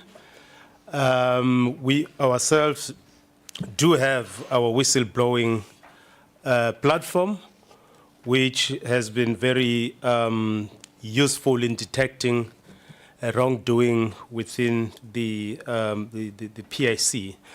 Chair, I want to go back to the issue around daybreak, because I think it will be important also to, and this is a question to Honorable Mayor around the PIC investing 1.7 billion. So what seems to have happened there, and I read this from Mpati, I think 2016, there was underestimation of risk and overstating of returns. Because when you invest, you say, what is the probability of me getting returns on this investment? And so overstate the possibility of generating more returns. And if you are an investor, you are going to demand more money.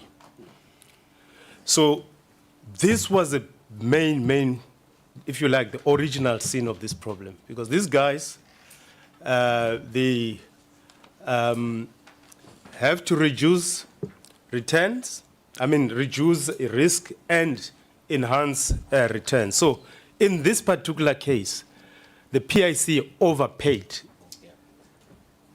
The PIC overpaid for this investment. I wouldn't tell you how much the PIC should have paid for this investment, because I don't have the facts, but I'm also not very trained to deal with this. They've got very complicated model, capital asset modeling prices and all that. They've got a very rigorous, but human beings being human beings, they do wrong things knowingly that this investment is not worth it. So here, it's a case of basically people overpaying for buying shares in this particular investment. And as the team has said, there were also external factors, avian flu, load shedding, hitting the business. But so the response by other competitors was putting more money like renewable energy to protect, because the chicken business I learned, it's you need energy. If you don't have energy, the chicken eggs and all that, they basically don't hatch as a consequence of that. So PIC became 100% shareholder in a business. We don't usually invest, like our prudential requirements in terms of investment, we don't go 100%. So we became 100% shareholder by default. We're a financial investor. We're not an operator, operational investor, someone who invests and also operate. We invest in order to generate returns. So the original sin is that, but other factors came in. But and I think what seemed to have been a main issue even within Daybreak, it seems to me the cost structure was high, and the reason why the cost structure was high is the contracts that people who were responsible for contracting for certain services, suppliers to Daybreak, basically cost, because if you have a business whose cost structure is high and the revenue is low, you're bound to have a big crisis. But I must say, Chair, and I was speaking to the CIO during break, and I was saying, are the green shoots post the installation of the business rescue practitioner? My understanding is that the hatchery seem to be working. There are certain assets that are just beginning to generate some revenue. And of course, the big issue is the 22nd of August, where the business rescue practitioner need to say, here's a plan, and this is how we are going to turn around the business in terms of operations, in terms of the financials, and how you deal with the people you owe. But I think it was good that the Daybreak board put the business under business rescue, and we're looking forward to the 22nd of August insofar as the turnaround plan is concerned, which is supposed to be put together by the business rescue practitioner. Thank you, Chair. Thank you very much. So can I just make a request, honorable members, that so the 10 minutes is for the entire exchange. So we've now spent 24 minutes just on this one. So can I just ask that you select the questions that you want to ask, so that at least you get to ask follow-up questions. Otherwise, it's, we're not going to get to all the members and we'll run out of time. So Honorable Skosana, if I can come to you. Yeah, thank you very much, Chair. And good day to yourself, honorable members, the DM, the PIC team led by the CEO and other stakeholders present. No, we really appreciate your presentation, which serves as an update from our last engagements with yourself. And we want to take this opportunity and welcome and congratulate Mr. Dlamini as the new CEO of PIC. And I'm noting that the DM is here in his capacity as the chair of the board, not as the deputy minister. So in other words, he's not here as a member of parliament. So he's not protected by our rules. So we can be rough the way we want when we deal with him. Our rules do not protect him because he's not here as a member of parliament. But that's on a lighter note. Yeah, no, thanks, Chair. I'm going to put all my questions because the time is limited. One, Dr. Masondo, the issue of the Mpati Commission, I've noted your input that you say that you have implemented all the recommendations of that particular commission. It is a very highly contested matter which is normally raised in a number of forums, including here in Parliament. I think even last week when there was a debate for budget vote 8 of the National Treasury, I think there were matters that were raised that relates to the Mpati Commission.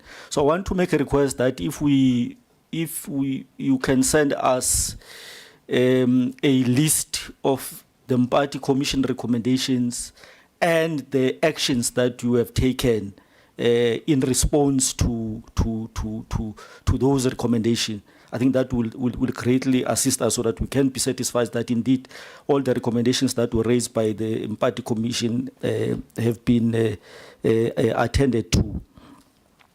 Secondly, the issue of day breaks and the fact that they are put under business rescue, which is it's a necessity, I think, from what you have raised. However, we become somehow skeptical when we speak about business rescue practitioner, because yesterday we were dealing with the issue of South African Post Office, and we learned how expensive it is to pay business rescue practitioner. So it makes us to be quite skeptical when we go into that terrain. So I just want to find out as to how long is this process going to take, how long is going to take. Well, we already know that in terms of at what rates are those people paid. We have learned from yesterday's presentation, but I'm interested in knowing how long is it going to take, and how are you going to ensure that by that time the process will be done, and day breaks will be able to be on their own feet and be able to run their own affairs. Thirdly, with regards to slide 14 of the updated presentation, yes, yeah, on that slide, I see that on the portfolio position on active, portfolio position on active portfolio, there's 114 billion rand, which is a committed capital, right? And then out of the 114 billion rand, it's 102 billion rands of capital that was invested. And then, the total value currently is 116 billion rands. But then you minus the 43 billion, which is paid back to investees. Then currently we are remaining with 73 billion rands, which is the current unrealized value. But now in between the 114 billion rands of the committed capital and the 102 billion rands, which is capital investment, there's a difference of 12 billion rands. So I want to understand what is that 12 billion rand for? Is it for the running cost or what? If you can just tell us about the 12 billion rands that is in between. My fourth question is it's with regards to the African Bank investment, because I see that African Bank is on the top 20. It's on the top 20 of the key investment, but I think is the one that is mostly underperforming of them all. So I'm interested to know as to what are the main challenges that cause that, and how are you planning to remedy the situation? And my last question is in relation to your development impact goals. Do your unlisted investments consistently meet your developmental impact goals like job creation, transformation, and economic growth? If yes, how do you measure that? Yeah. And lastly, on a lighter note, I see on your last slide, which is your thank you slide, I think you have attempted to accommodate all official languages except isiNdebele. Because, for instance, Ukia Leboga, I think accommodates 3 languages, which is Sepedi, Setswana, and South Sotho. And Ungiabonga accommodate isiZulu and isiSwati. So the only word that is missing is Ngiatokoza, that represents isiNdebele. Thank you very much.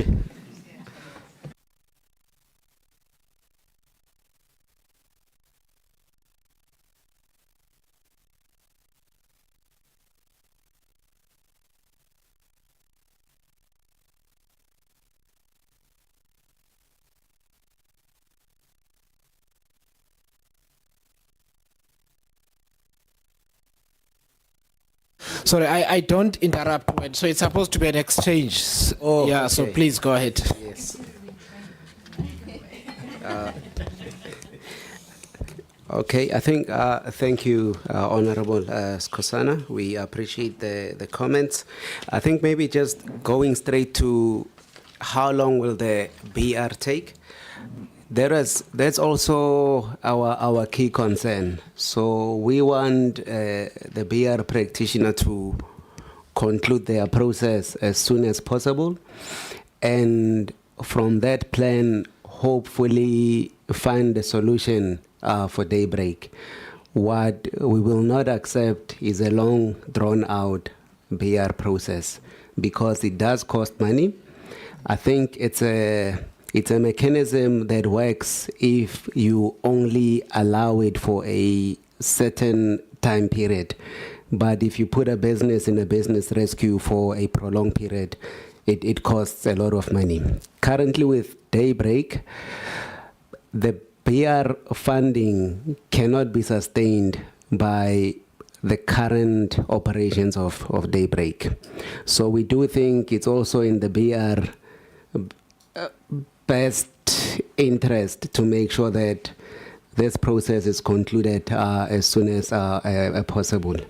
So like I said earlier, the only function that is working within Daybreak is the hatchery.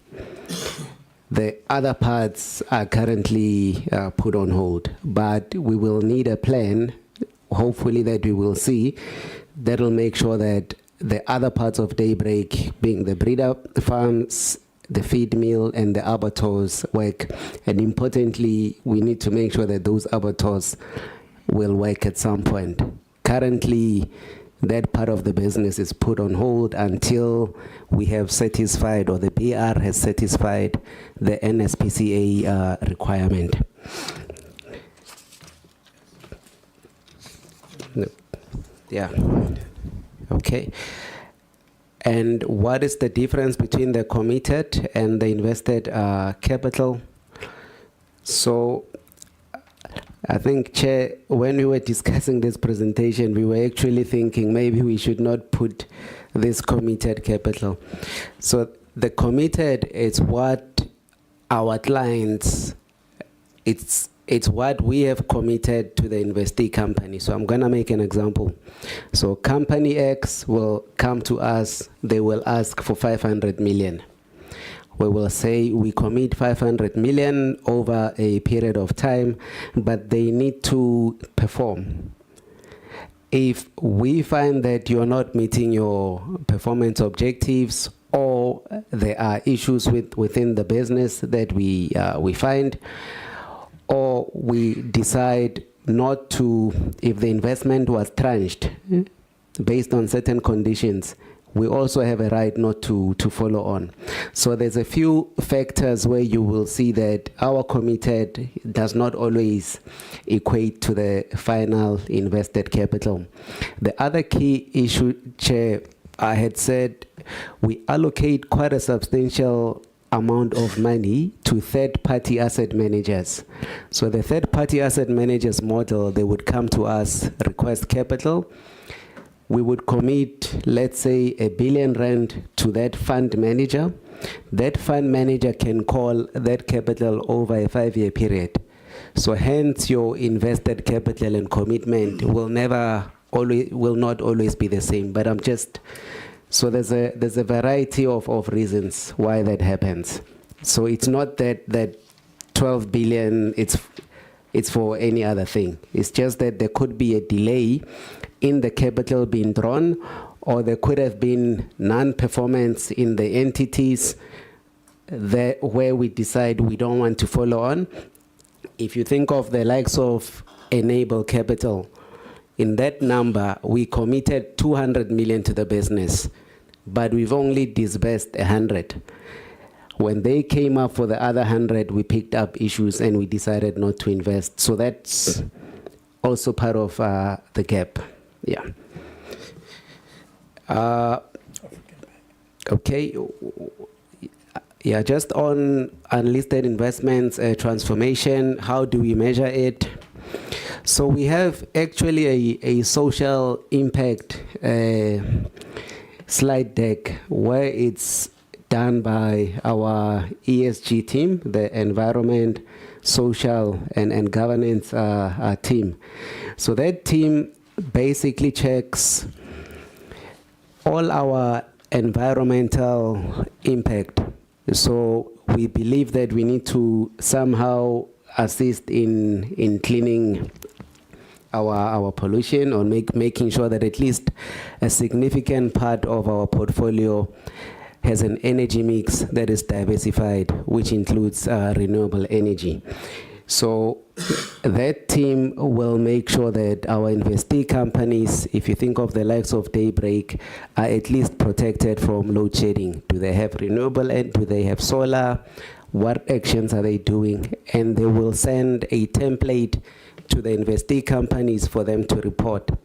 On the social side, we typically monitor a number of employees. Has there been growth in the number of employees? We have a bias for job creation, so we want to see increased job creation across all our investee companies. So it's a report that we receive from all of them and we aggregate it. And also checking the gender mix, women versus men. And I think what we have done recently is that we have started to include the youth. So that report, Chair, I do think at some point we should share it with the committee, because it exists. We show it for all our clients, and it's very comprehensive, but it covers every single point, including the governance part. So from governance, we will check. We have a bias for boards that have a good mix of independence as well. We don't want board where it's just only people who are from the same company. So for boards, we have particular rules in terms of the mix, in terms of boards that are ideal for us. And the team measures that across all our investee companies. So I do think I think that report, we should release it, because we didn't lift it here, but I do think it's something that you should see.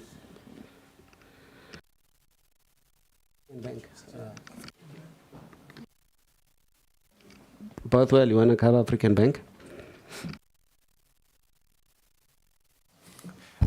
Through you, Chair. On African Bank Committee, you'd recall it came out of curatorship, and the sub was the largest investor, as well as top 5 banks. And then PIC also invested 25% into African Bank. And the curatorship basically split the entity into two. there was a good bank, which is where the PIC investment went into. And then there was also a bad bank, which was largely a rundown of the bad performing assets within the previous form of African Bank. So since that curatorship, we basically have embarked on a journey with African Bank to basically try and enhance value. And I think African Bank has come out to the public in terms of some of the detailed work they're doing to basically try and list the bank in 2028.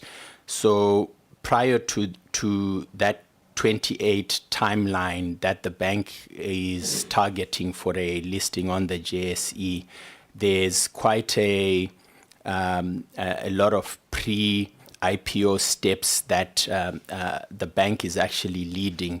And the PIC, we are in support of that process. And the gist of it is to make sure that when the IPO happens, the bank then lists at a value which is higher than what we are currently carrying it at.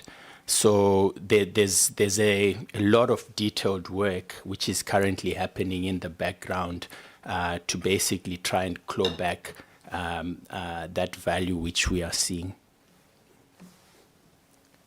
Thank you, Chair. Ngiyathokoza. All right. So what you're saying then in English is that the initial share price when the list has to be greater than the valuation that reflects your stake in the entity, such that if you want to exit, you will then be able to realize the money that you've put into the business. In essence, I'm doing it for the public. So is that what you're saying in essence? Through you, Chair, precisely. Thank Okay. you. All right. Okay. No. Thanks very much. I think. DM. Thanks, Chair. Very briefly, I think we will provide the report on the implementation of those 243 recommendations. As the PIC, it's a report which is done. We submitted it to the minister, so we should have it. I want commitment before I'm asked when can we send it. Tomorrow. Yeah, tomorrow. So I think we'll do that. And secondly, on the how long the business rescue, I think the CIO has answered it. And I think the plan will also give us the diagnosis, what caused this financial distress of Daybreak. So I think it's going to be quite interesting and also to test whether our analysis as a PIC in terms of the diagnosis is correct, or these additional issues that we did not look at. And again, to your overall question, Chair, lessons learned and how should we prevent some of the reasons that would have led us to where we are with regard to Daybreak. Thank you. Thank you very much. Honorable Maduna. No, thanks, Chair. Again, ngiphinde ngibulise sihlalo nam ngiyathemba ngizoba mfishane kakhulu. Usihlalo ngicabanga manje I will just go to 4 slides. I need like eningi and I have imibuzo ethanda kuba mfishane nyana. Ngicabanga ba around the issue of the impact on employees, that there are 190,000 some change odd jobs. I just want to check there. Do you perhaps have a data that tells you how many foreign nationals would have benefited for that sum of jobs? I think that's my first question. We can just, so that I will be quickly, because I have short questions. No, it's quicker that way, actually. Yeah. just allow you to answer because I've quick Yes, for- we do. We do have that data, so we will share it with you. I tend to remember the number I know was under 5% that we on our report, but we will also share it with you. Are these specialized skills though, or it's just your general? No, so work? what we do is that the template, we send the template out, and then we would request typically the gender split, the foreign versus national split, and the number that comes at the top of my head. I remember on those who were not South Africans, that number was just about under 5%, but I'll get the team to send it to you as well. So we do have a database. Oh, okay. No, I think I will have to just wait for that, Chair. On 10, slide 10. I see over the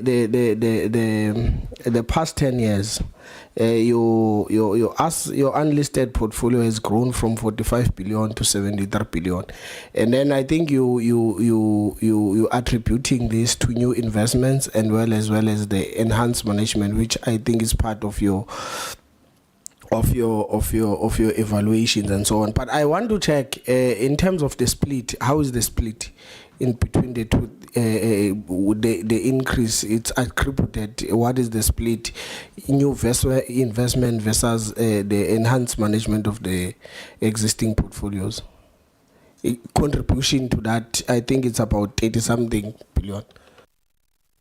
Okay. So it came from both. So if you look, I'm gonna just use the whole book. In the last 3 years, we have made new investments of about 30 odd billion across 60 instruments. That 30 billion, you can say about 18 billion was largely for this Isibaya portfolio that we are covering. But the returns, you can see, they don't, if how you should read it, the returns come from both the market value. So if you look at what we show as market value being 75 billion in March 2022 to 73 billion, what you need to do there is that you just need to recall that we have also exited some investments. So you need to add the exited number and you will see our market value is up. And the other key one is those repayments of 43 billion. So that's actually a return that we've received from either loans or dividend payments. So what we've tried to do is that we must just try get our returns from all sources. Our restructurings must add value. New investments must add value. Where we are owed money, we must go collect. The companies that we have invested in, we must make sure that there is a sufficient dividend flow through that's coming. So it's sort of a mixed approach to value creation. Thank you, Chair. Well, I'm asking this, Chair, because I would be worried if majority of what contributed to the increase would be from new investment. That's why I'm specifically asking. No, it's not. It's not new. It's not new investments. It's the returns from those new investments. It's the portfolio restructurings that we have done on the legacy book, and those returns are captured under repayments. So that repayment is very important. Yeah, thank you. Okay, thanks. I think on the second part, since 2022, you have about, I think, 153 investment.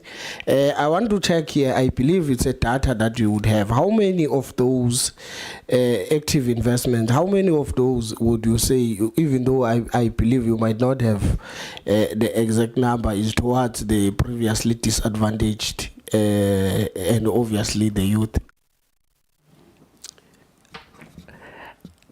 Yeah, I think maybe the youth, we won't have it now, but in terms of the majority of the capital, I'm going to give we didn't put it here, but if you look at our fund of funds program on the private market side, where we are allocating money to asset managers, in the last 3 years, about 67% had gone to fund management businesses that are either black-owned or level 2 or 1 or better. So a significant portion has gone to transformed businesses. Where the other 33% has also gone, if you look at it, it may not be a black-owned business, but it's an empowered business. So we typically want to allocate capital to either diversified team with a bias towards South Africans. So that's deliberate. We measure it, it's part of our BSCs. Everyone who's here has to make sure that that happens. Okay, thanks. My 10 minutes is, I'm also... Oh, no, you still have some time. I still have some. Yeah. Yes, because Deputy Minister, I must state that I'm asking this because there is a perception, and I'm sure you know, that given that in South Africa, most financial institutions, especially the private owned, they make it almost impossible for those that are previously disadvantaged to be able to access capital to advance certain projects. So I'm asking this, Minister, so that we establish, because there is this perception that you are giving more money to those that were previously given an advantage by a particular system. So that is why I'm asking this question, because it's important that you clarify us so that we correct some of these things that are in the public discourse. Yeah. I think my next question would be that I say that I would assume that it's the MOIC, it's a multiple of invested multiply of investment, yeah, but I understand, I might not. Yes, I'm correct, ne? Okay, sure. Okay. So, what I want to check, out of the 49 exited investment, the duration, I think you exited at 1.7. That is the average of them all, right? But did you have any ones that you exited at a minus MOIC? Yes, there are. There are exits where you have not exited at more than one times, but that will be typically in businesses where we no longer see an investment case for it, and you find that maybe the best option here is to just cut our losses and move on. We don't do that often. The bulk of what we do when we exit, we want to exit at a higher value. So on aggregate, you will find that the portfolio has exited at that 1.7x or 70 cents better than when we came in. But investment has risk. So others will be below 1 times. But you must make sure that it's not too many of them. Oh, thanks. I think, can we have the detailed list if possible, Chair? That will give us, so that we can see those that you exited at below 1, especially. And I think another thing that we must raise, because we have seen it, we sit in Scopa, we have seen these things.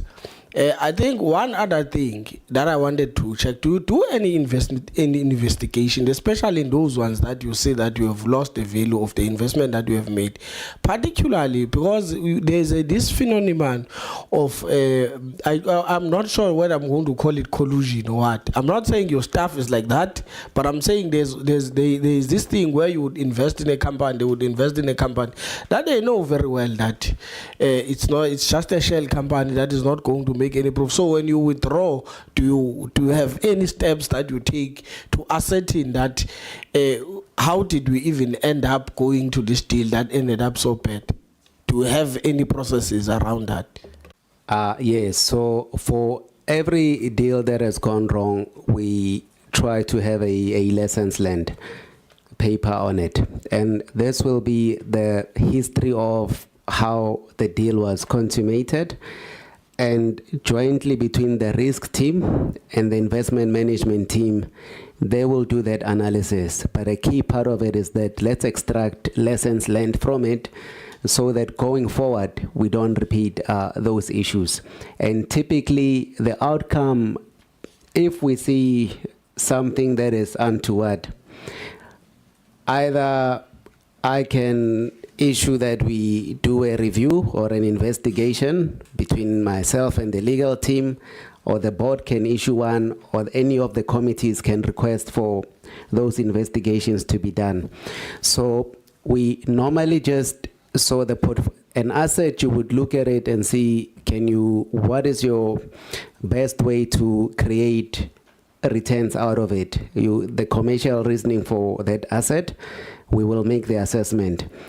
But during that assessment, if we pick up things that look a bit funny, we will either request the legal team or the internal audit team to do a review for us. And I think if you look at, in terms of these names here that have actually underperformed, most of them, Chair, I can say Bayport had a forensic report on it. One of the forensic report is also quite recent. Kifodile is a court case that we are supporting the BEE party against the sponsors, and we have joined with them. Daybreak had many forensic report. Musa Capital, we did a review, and out of the review was that we need to report the director. So most of them, actually, there is a review on it, because we have to make sure that we learn from the past. And I think those lessons, part of why we are doing better now, a big portion of it is also those lessons learned. Thank you. Thank you very much. You've reached your quota. Not even my We are on 14 minutes. Oh, thanks. We are on 14 minutes, Honorable Matuna. Thank you. Can I go to Honorable Gupek? Thank you, Chair. And may I be protected, Chair? I'm joking. And greetings once again to the team. Greetings to the Minister's team, and a special greeting to Mr. Dlamini. Mr. Dlamini, welcome to the PIC team. We wish you all the best. You've got a huge task on your hands, and we do believe you are capable. We know your background at the DBSA. So on this new journey, all the best. Chair, I think we generally have horror stories to tell here at in this committee, in scope. In saying that, we're not saying that we've got a stunning or beautiful story to tell in as far as PIC is concerned, but it's good to say and it's good to know that it's not as bad as what we are often faced with. I think my colleagues here will agree. DM, you have what seems to be a capable team. There were challenges. Obviously, there will be challenges that are outside of the powers that you and your team possesses. But with proper, accurate management, we believe that you guys will do well. Just on to the questions, Chair. DM, I think I've asked you this before and you have answered, but please remind me. I was asking about the reason why government does not source funding from PIC when there's certain funding issues. Please, could you possibly refresh us on that one? That was the first question. Because I think there's some infrastructure investments that the government needs, and they possibly go as far as IMF, World Bank, and I think I did ask this before. I'm just not. I didn't jot it down, so I don't recall what the answer was there. I know that there's there's this oceans economy that South Africa is trying to revive with a loan from the IMF or something like that along the coast. So I was just want to know, maybe from the DM and possibly the team, why would the government not come to PIC for those sorts of investments? That's the first one. And then the second one, I just want to know, what is the staff complement at Daybreak? And I think, Chair, because of our time, I'll go through the questions and then I'll anticipate the answers. Or should we get the answers now? Please. For me, it works better when there's an exchange. Okay. Yes. So I think let me ask a question on that one. What is the staff complement at Daybreak? The staff complement prior to it going into PR was just under about 3,000. So it's a big number. Yeah. Okay. Yeah, it's a big number. And the next question. In 2001, Daybreak was founded by AFGRI under AFGRI Poultry. And then on or about around 2016, there was a 100% acquisition of Daybreak funded by the PIC. I think Minister touched on it earlier. Could we have a bit of an explanation there why that was? Why an absolute 100% takeover then? What was the reasoning behind it?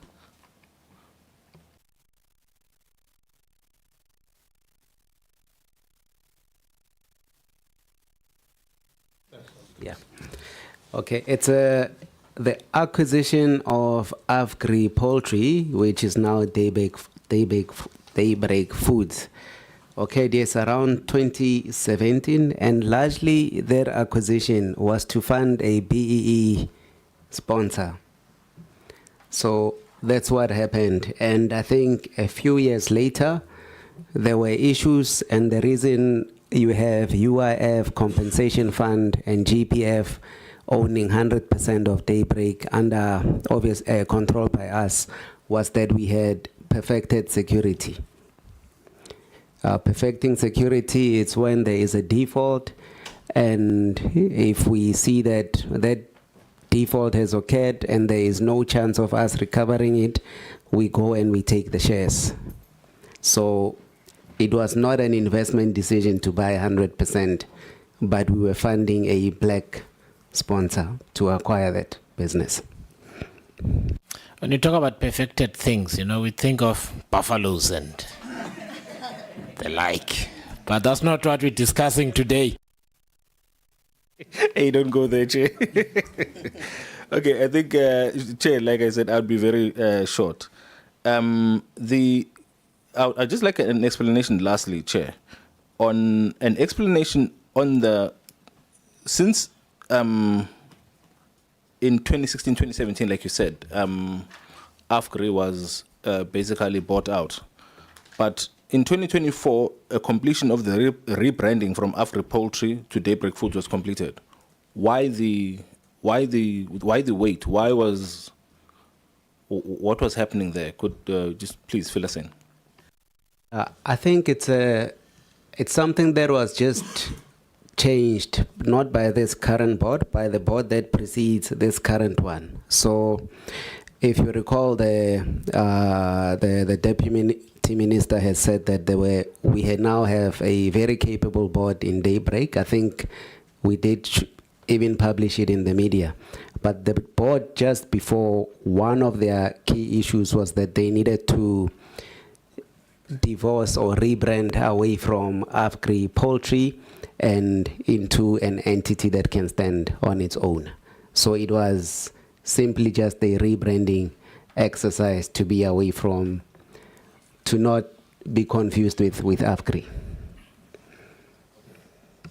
Okay, thank you. Because we don't want it to seem as though now that AFGRI has, now that the entity has received 1.7 billion, AFGRI has benefited from that unduly, and now that the money is gone, they are now saying, "Hey, Tina, we're doing away with this thing." So that's the reason I'm asking.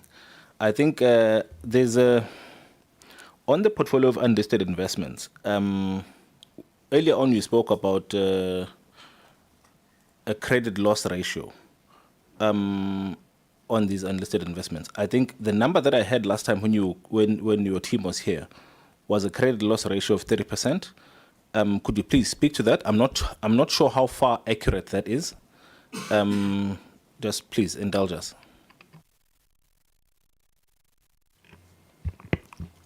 Thank you. You've got an impairment loss ratio, which is across the whole portfolio over time. The credit loss ratio we were talking about here is over a specific period. So we would look at an annual credit loss ratio is the impairments you make in a calendar year, which is what we would talk about comparing to banks, which would be less than 1%. If you look at it over time, since inception, that's the 30% that we're talking about. That's because we haven't written off any of our previous investments, and as interest continues to roll, that's the 30%. But the benchmark we would set ourselves would be 1% on an annual basis on new impairments. All right, thank you. I think I recall Mr. Rekhoto tried to explain it to us before. Just I think I wasn't too, yeah. Chair, I think over to the DM, but I'm done. Thank you. Thanks, Honorable Kubeka, and for the positive feedback as well. Why is the government not coming to us for raising fund? And there's a second part around infrastructure. Already 1 trillion rand of our investment is in government bonds. So we've already, and both for SOEs and government itself. So SOEs, if you look at Eskom and Transnet, 100 billion, they constitute 100 billion of our investment in their bonds. So we've lent the money, basically 14 billion Transnet, the other amount is to Eskom. So we're already participating. And in fact, it's very interesting that the PIC, its origin in 1911, was formed as a public debt commission, debt commissioners, and its role was to raise debt for government. So we still do that, and we're getting good returns because we're not investing. Even if we're investing in government, we still pay government interest so that we generate returns for our workers, for the clients, and as we continue to make impact as well on transformation in other important areas, which are not necessarily financially directly. Honorable Kubek, you know, on infrastructure, I always say there's a lot of money in South Africa, even outside South Africa. The key question for us as government, what are the incentive structures that we're putting in place for investors to direct that money towards that particular infrastructure? Because if we put the right incentives and people to Honorable Besley's point that you're managing risks and trying to enhance returns, investors, they're investing because they want better returns. So if there's infrastructure that government has to put in place and say, yeah, this is how you're going to get your money back. Because if you've got capital, you are investing in something, you must see cash flows. Where will cash come from for me to get my money back? In fact, even more than what I've initially invested. Because if you don't do that, you're going to have this bottom investment performance, which we've basically listed here. So I'm glad that Treasury is working hard in trying to set up better incentives to attract private capital. Because even this money, it's private money. It's workers' money. So it's private capital in that sense. And you've got to set up good incentives so that private investors, private capital move towards infrastructure. So There's good work that is going on within government. If you look at the credit guarantee scheme, so we've said let's open up the energy space by allowing the private sector to invest in energy, renewables, largely in Northern Cape and other regions which are not linked to our transmission infrastructure. Government requires almost 400 billion for that 14,000 kilometer transmission infrastructure. The balance sheet of Eskom is constrained. The fiscal situation of our country, as you know, it's also very constrained. Now, in trying to attract private capital towards that, Treasury has said, and this is again an attempt to put the right incentives in order to attract capital towards that. It said, let's put a credit guarantee scheme, which will be kind of some insurance. In an event, you invest your money in this SPV, because you're going to have two vehicles. It's the guarantee scheme and the SPV that mobilizes capital to invest in that 14,000 kilometer infrastructure. And because it's an insurance, as you invest there, you may, as an investor, pay premium in this insurance vehicle.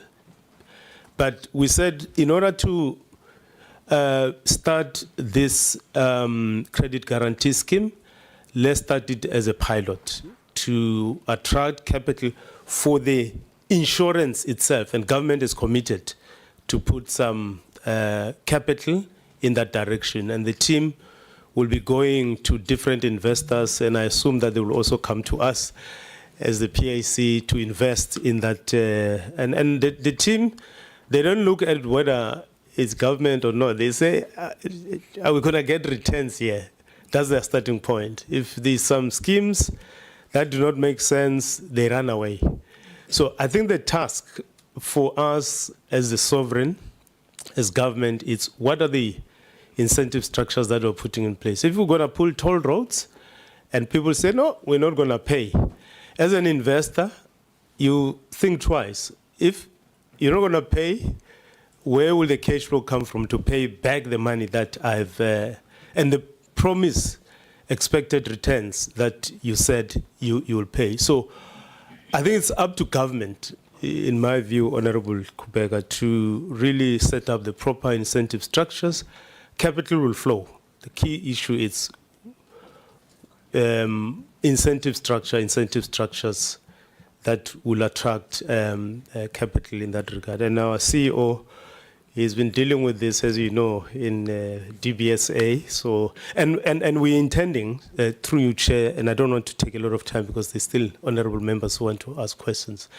We also decided as a board that we will make infrastructure as a right portfolio standing on its own, or as an asset class. And after all, it is classified as such in terms of Regulation 28. And appoint someone who will be the head of infrastructure within the PIC itself and focus on infrastructure, because we see a lot of opportunities coming as a consequence of opening up a lot of network industries, freight logistics, because this line, corridors that we need to be transporting our freight goods, they need infrastructure. The locomotives that we need for Transnet, they part of infrastructure. Water, National Resource Agency has been put in place by government. It can go out in the market to raise money in the form of bonds in order for them to invest in water. So there are a whole range of great opportunities, and we've seen that as a PIC, and it's for that reason that we said it's also very important for us to get someone who's dedicated on infrastructure, because at the moment, infrastructure is under the unlisted. So we want to carve it out and have it as a standalone structure within the PIC. So we are with you insofar as this is concerned. So the question that we should, I'm wearing the chairperson of the PIC, the question that we must ask government is what are the incentive structures that they are putting in place to make sure that the PIC invests in infrastructure? Thank you. All right. Thank you very much, DM. We are on 17 minutes. So. Yes, so it's very good that when he leaves here, Deputy Minister, he's going to be the DM, so we can ask him for the picture. yeah. We'll catch him outside. Honorable Madlal. Thank you, Chair. I'll leave 3 minutes for you. Thank you. If you've got something really strategic to say, though. Greetings to the DM and the delegation. Maybe as a first follow-up on behalf of the latter speaker, on my own minutes, what role does the PIC play in guiding government or advising government on the necessary incentives to put in place? Or has there been any effort to say, as a public investment corporation, we think that if you consider the following incentives, you may make our work much easier? That's the first question. Thank you. So, actually, the shareholder minister, the Minister of Finance, convened all of us as the PIC, the GEPF, and the question he asked, how can we guys work together to support infrastructure development in the country? And we also said, because remember, we take mandate from the clients. It's clients who say we don't. Our portfolio construction is predicated on the mandate that we get from the client. The client says, this is where you're supposed to go and invest, and these are the returns we're expecting, and so on and so on. So that conversation is going on. And the team here, they are participating in those conversations. But we're not going to wait for that conversation. As long as we see great opportunities, our way, generating the returns for the clients and making impact on the economy, surely the team will go for that. So the Honorable Madlala, the conversation is going on, and the minister is fortunately also very interested in this subject.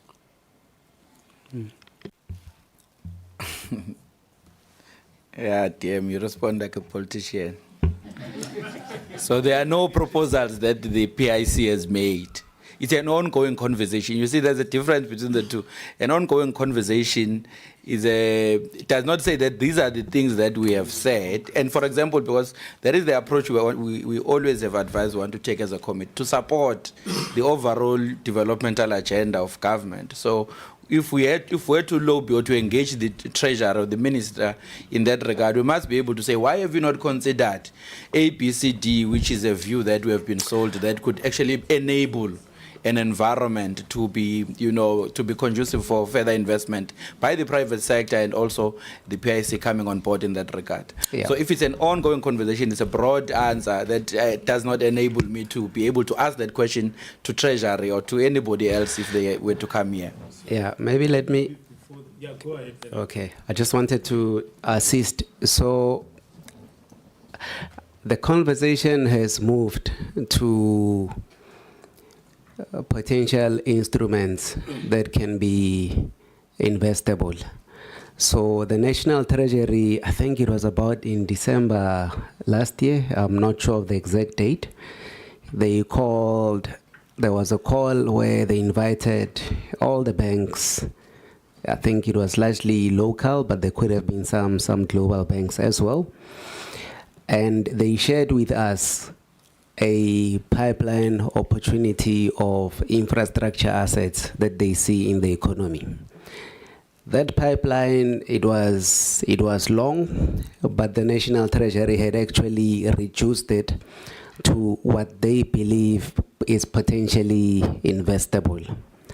And their plea to all the capital providers was that may you join us in making sure that we support economic growth through infrastructure investment. And they issued, I think it was an RFP, not so long ago, where different parties bid for that pot. We also threw our hand in the pot, and we showed our hand. But essentially, in the background, what we want to do, and I mean, about a day or so ago, we had a meeting with the GEPF. We were saying that based on that pipeline, the opportunity that we see is much larger. And when we look at these instruments, it's not going to be instruments where it will be a PIC being 100%. It's us with other funders, DFIs, banks, but in bankable projects. So I think it has moved. What we need to do now is that we must make sure that when those instruments are now listed or are activated by the National Treasury, that we are ready. And we are now at a point where we are engaging the client to say we are restructuring ourselves to make sure that infrastructure is a division that reports to the CIO and it sits on its own, but it must have the capability to invest in unlisted and listed instruments that the National Treasury will largely issue and list potentially on the JSE. So that part, we believe, it's de-risked. Like the chair said, there is potentially a credit enhancement, which means the National Treasury will offer us a first loss, potentially in those instruments, and in the capital structure, we will come on the return element. But it's a lot easier to invest if you're knowing that you're not going to take the full loss if something goes wrong. And I think these projects, even if, let's say, what our understanding is that those projects will be largely, and I think this is also in our engagement to say if they are bank remote vehicles, so we don't want to take Transnet risk. But if we know that this structure is a bank remote, it's highly rated, there is a credit loss, first loss, which goes to the government, then it allows a lot of our funders to come in, but then you can crowd in much larger, bigger capital. And we believe as the PIC, we have to play a role in that. Thank you. Very briefly, so I think the key thing we've said to government, give us bankable projects, generate a pipeline of bankable projects. I know DBSA, they are working hard to have as many bankable projects as possible. We said ISA, Infrastructure South Africa, give us bankable projects. That is not flowing. And I think the sooner we get those bankable projects, we'll participate. The second thing is there is a document that National Treasury and there's a PAC were also participating, as well as GEPF, but it's still being shaped and discussed. It's about beyond the GEPF, how do you pull pension funds towards infrastructure? I'm not for prescription, or that you prescribe that you're gonna invest money in these assets. We can, it's a long story why that it's problematic, but we don't have time. So what you do with coming from this conversation, this document, is that because pension funds have long-term liabilities, unlike other investors who may have short-term, that I'm putting money there, I need it after 3 years or after 32 days or after, so, but with the pension funds, it's long-term, and infrastructure investment require very patient capital, long-term capital. So the conversation, and to the CIO's point, is how do we pull these different capitals, not only from the GPF, but also from other pension funds. And like I said, not through prescription. I know some of my friends, they want prescription as soon as yesterday, but I don't agree with that. It's a question of putting incentives in order to direct capital. And I'm certain that even other pension funds can come in, including National Development Bank, regional development banks. They will be interested in those kind of projects because in a pool form, if capital is pulled from different directions, it will have more impact. And I do think that if we think about infrastructure, we also need to think about the cross-border infrastructure. If this African continental free trade is to be successful, because thinking about infrastructure, I mean, like Lobido corridor, those kind of projects that you really require if we're to make a significant impact. So we are participating in those conversations. I hope I didn't answer like just like a typical politician, but I am a political activist. So thanks. A typical politician has finished your time. You see, that's the problem. That's the problem. No, you didn't even get I've only asked one question. I've not asked the rest of the questions. And, No, sorry. Nevertheless, let me try and still summarize the last two questions which I had, Chair. Okay, just. Because- But most of the time was consumed by the response, and No.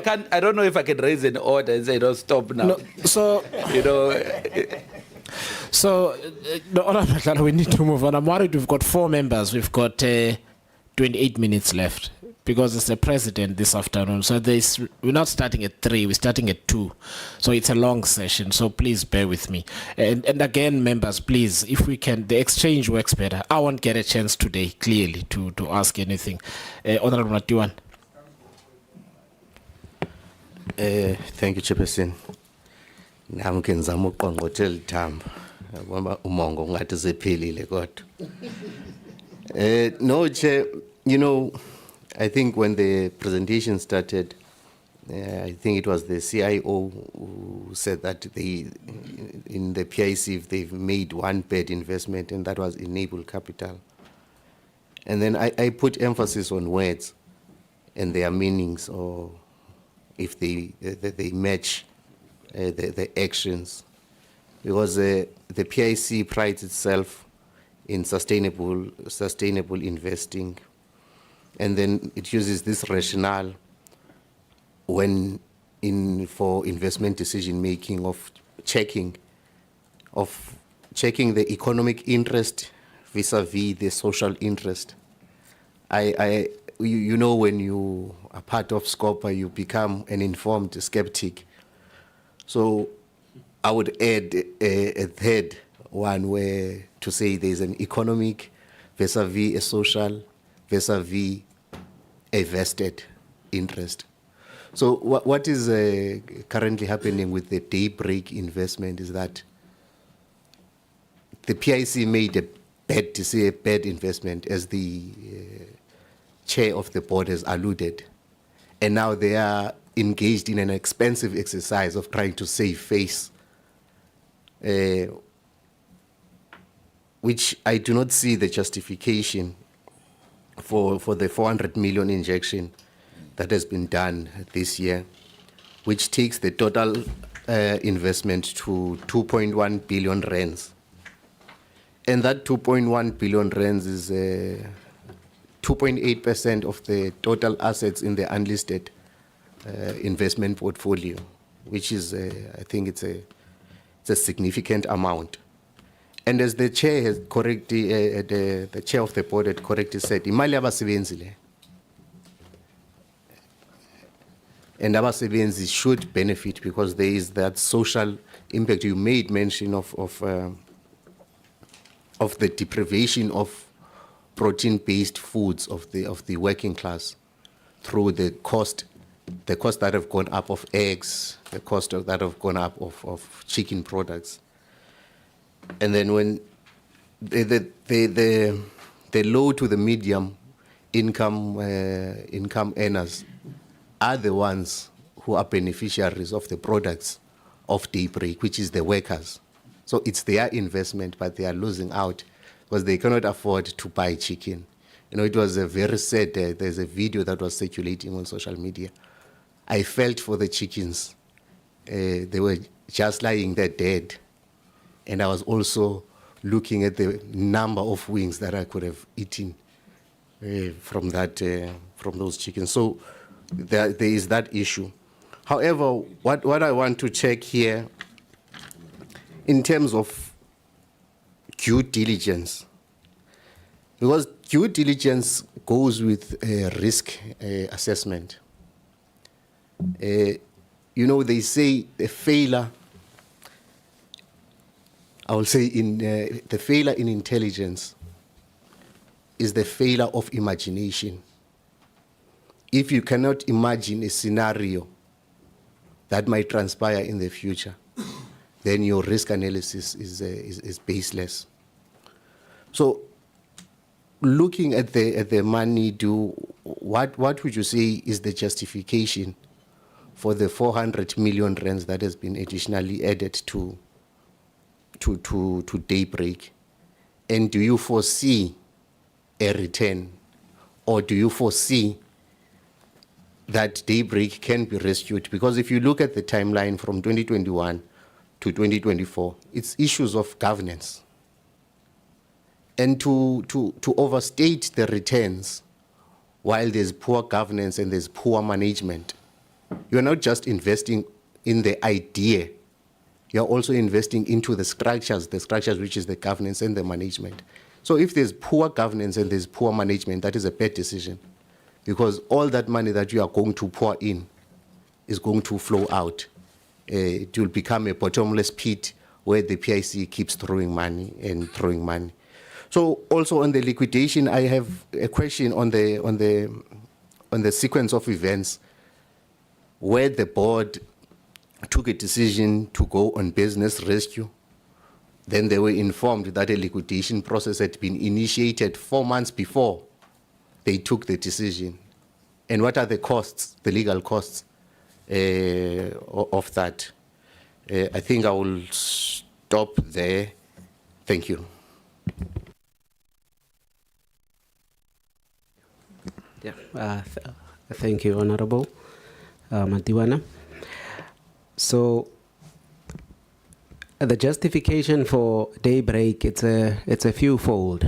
So I think the key one for us was that if Daybreak has, like you rightly pointed, good governance, which is a good board, but more importantly, a good executive team, this business should be able to give you 300 to 400 million of profit. Because when it's firing on all cylinders, it can generate a turnover of 3.2 to 3.4 billion per annum. But yes, there were issues. Do we, in terms of our risk assessment, the capital that we have put in for our clients, especially this last 400 million. So the first one is the 150 million that we've put in as PIC. That capital, because it goes in after Daybreak has gone into business rescue, it's classified as a post-commencement funding.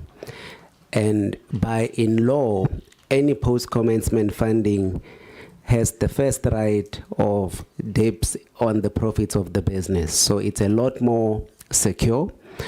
We didn't invest it as equity. We invested it as a short-term loan of up to 6 months, largely to ensure that the BR can complete their process.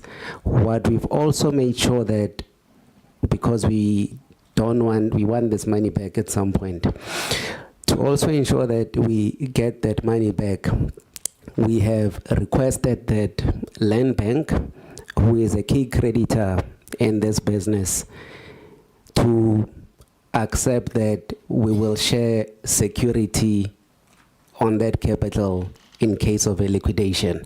So our primary view is that we believe Daybreak can be turned around. But from a risk management exercise, we said, what if it doesn't get turned around? How are we going to get that money back?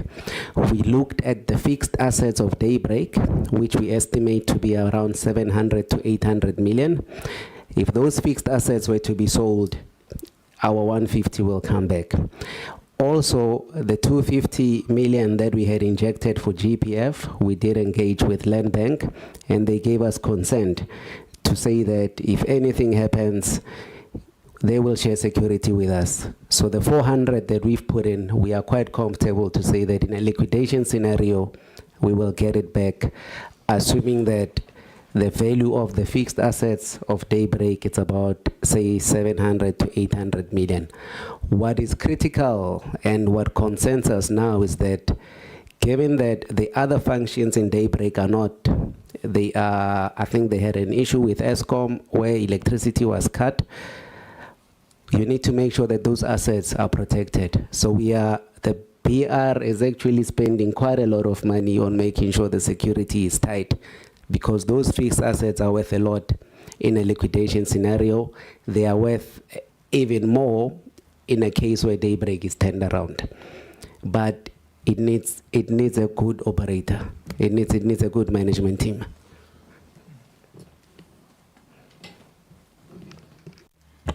Thank you, CIO. And just on the last issue pertaining to the liquidation process, so the Daybreak board did put itself under administration sometime in May, and I think pursuant to that once they were busy with the due diligence process, there was one particular creditor that was missed in terms of the repayment or the settlement of the liquidation proceedings. That amount was R1 million, which was subsequently then settled by the board.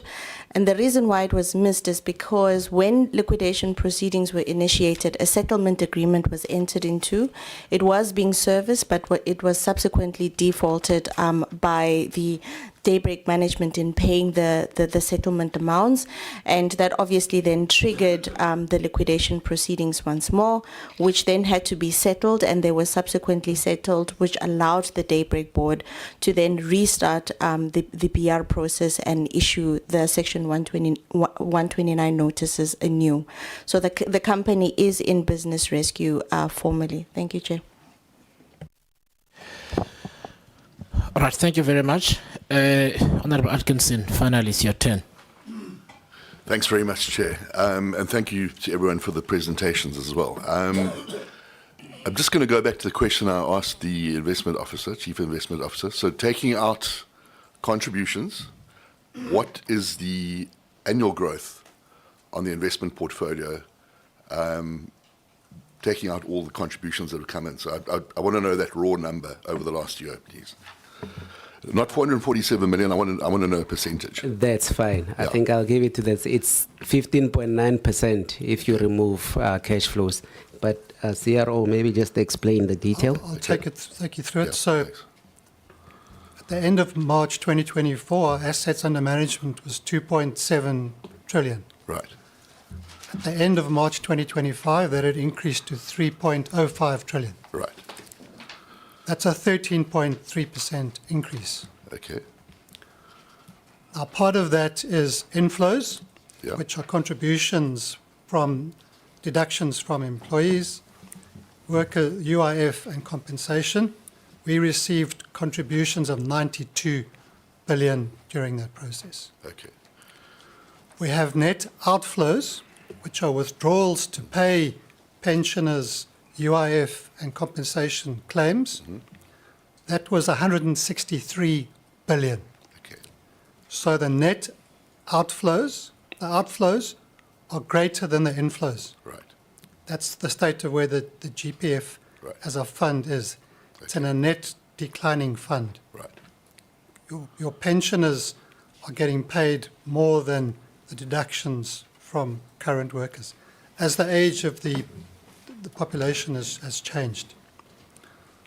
That 163 billion net reduction also includes the two-pot system.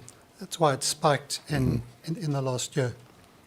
The market movement is 429 billion rand. Okay. That's the surplus that the fund is, that all our funds have generated, 429 billion. So the net increase, 13.3%.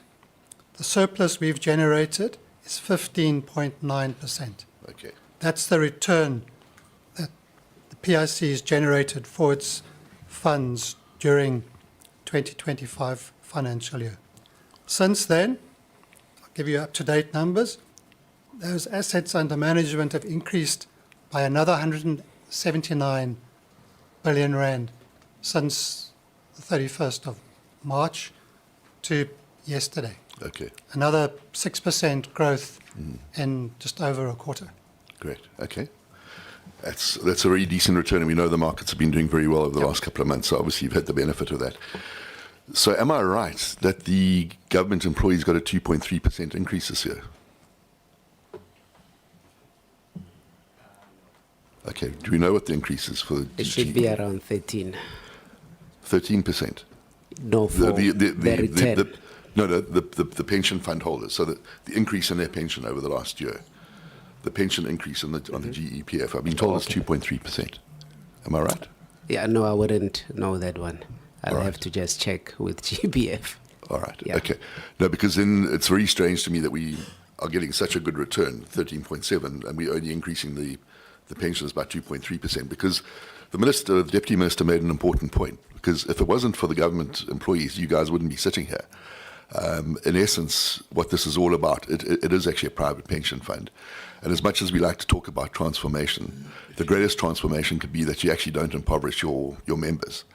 And in this country, we're too focused on the elite and how well the elite do out of it, but we don't worry about the ordinary workers who actually, at 2.3%, you're falling below CPI, basically. You are being impoverished. And there is no transformation there, if that's the case. So I would like to look at that. I would like, maybe if you can give us some detail. And it would be quite good to see a graph over the last five years as to the increases in the government, the actual increase in the pension versus CPI, versus the return on the fund as well. Because at the end of the day, for me, the greatest transformation is to allow your pensioners, who actually are the owners of the fund in essence, because they're the contributors. You know, we might talk about developmental needs and all the other thing, but that pales into comparison with the fact that if people are being impoverished by the fund, it completely negates everything else you're doing. So I'd just be very interested to know that. And another point I'd like to bring up, and this is obviously certain people take this issue of transformation very seriously, because I'm talking about the PIC's contentious investment in a 1,000 hectare piece of empty land on the N12 highway between Klerksdorp and Stilfontein, where a certain colonel, Papi Kubu, through his firm PKX Capital, is fighting for 150 million rand or 180 million rand transaction advisory fee. So he really does believe in transformation, even though it might only be transforming his life and the people around him. On a piece of land that the PIC paid 510 million rand for, but later found out only to be worth 186 million. So you basically overpaid by 340 million. And in the article it said that there was no attempt by the GEPF to actually go and get an independent pricing on that piece of land. So the 2 points I'd like to ask now is, did Colonel Papi Kubu get his 180 million rand from the GEPF? And if so, obviously, I mean, I can understand why he shouldn't, but I'd be interested to know if that's been paid. I'd also like to know whether that can actually happen again, because, I mean, for me, this is really an issue of risk, that if you're going to pay out that kind of stuff, I mean, you should have 3 or 4 different valuations on a piece of land. So I just would like an answer on that particular issue. I think so this is the Isaho matter that you're referring to. Yeah. So that matter is currently in court. And from, obviously, from the GEPF side, I think they had done a forensic. Okay. The PIC had also done a forensic, and jointly we are working together on it. So, but I have to give you assurance that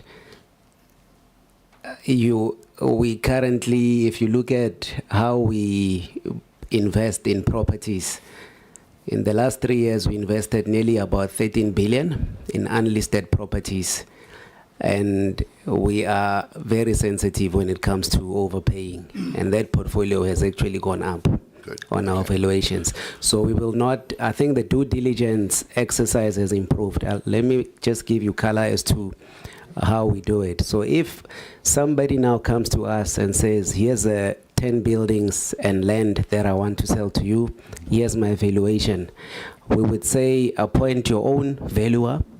We appoint our own independent valuer who will do the same independent valuation to give us assurance to say that this building or land is worth X. If we can't meet, we walk away. And typically, if we have a 5 to 10% difference, we can negotiate. If it's more than that, we are not interested and we walk away. All right, thank you very much. So we won't read stuff like this in the future okay, thank you very much. All right, and then my last question is about a certain Voyani Hako, who was your COO, and was suspended when it was found that there was 4.5 million rands worth of payments he received that he was unable to justify. What is the situation with regards to Mr. Hako? Is he still employed by the GEPF? Honorable Atkinson. I think may I, if you allow me, Chair, just to give a written response in that regard. But the fact of the matter, as it stands, he's no longer with us. He had to go through a disciplinary process for the charges related, including on Isaho and others. Let me come back to you in writing on how that matter, the separation was eventually done, so that I don't lie before Parliament. So, all right, thank you. And then just flowing from that, one final question is: do you do lifestyle audits on your asset managers, and are they required to do security clearances as well? Actually, the board has approved, coming from Social and Ethics Committee, that we need to do lifestyle audits. I must just check when we're starting with that, but it is the intention to do lifestyle audits of the senior officials within the PIC. Yeah. I think particularly the people that actually make the investment decisions. Yes. Yeah. Yes. Yeah. It's at implementation stage. It is. Yeah. Yes. Yeah. It's being implemented. Okay. In terms of lifestyle audit, you can't get into trouble for living too modestly. Honourable Member, please go ahead. Thank you very much, Chair. Just going back to the presentation and focusing on the daybreak, referring to slide 33, around, well, it was 33 on the old presentation around daybreak. Your timeline omits critical details. Did the daybreak board refuse to hold a shareholders meeting to discuss the removal of the former board chair in 2022? Lorata Nache. Thank you. So thank you for the question. So we went through a very difficult process with the previous board, where we picked up certain irregularities regarding the conduct of the board, and we instructed them, given the fact that they were nominated by the PIC. Remember, if as a shareholder, if you can nominate, you have the right to remove. And when we instructed them to resign from the board, there was opposition and resistance. And the PIC did take legal steps and remedial action against those directors. And subsequently to that, they voluntarily resigned from the board. Thank you. Thanks. Maybe, Chair, there was also an enhancement to the process. So currently what we do is that if you are nominated or appointed to a board, when you sign the acceptance, you immediately accept that we can remove you. So there was a key enhancement to the process after going through that exercise, ma'am. And to quote the PIC on this when it was out there, is that the board was unanimously antagonistic. So I do understand it was a tough period. But did the PIC then have representation on the NAYE board during this period?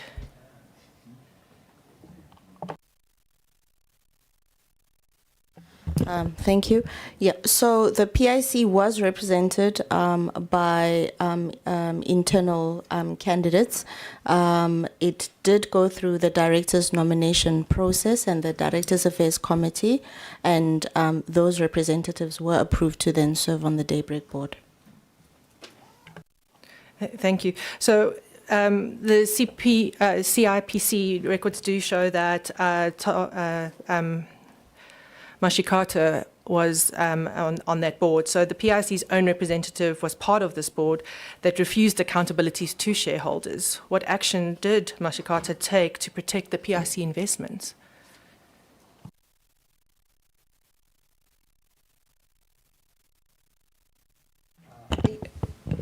Okay, you can go. Yeah, thank you very much. So as indicated, when the PIC board took a decision to remove summarily the previous board, Thabiso Mushikara was part of the individuals that were communicated with, and he did subsequently voluntarily resign from the board. And I do think that flowing from the inquiries that were done at the time, a lot of the remedial action has been implemented by the PIC board as part of the recommendations of the forensic investigation reports. Thank you. Thank you very much for that. So can you confirm what Thabiso Mashikara's current position is in the PIC?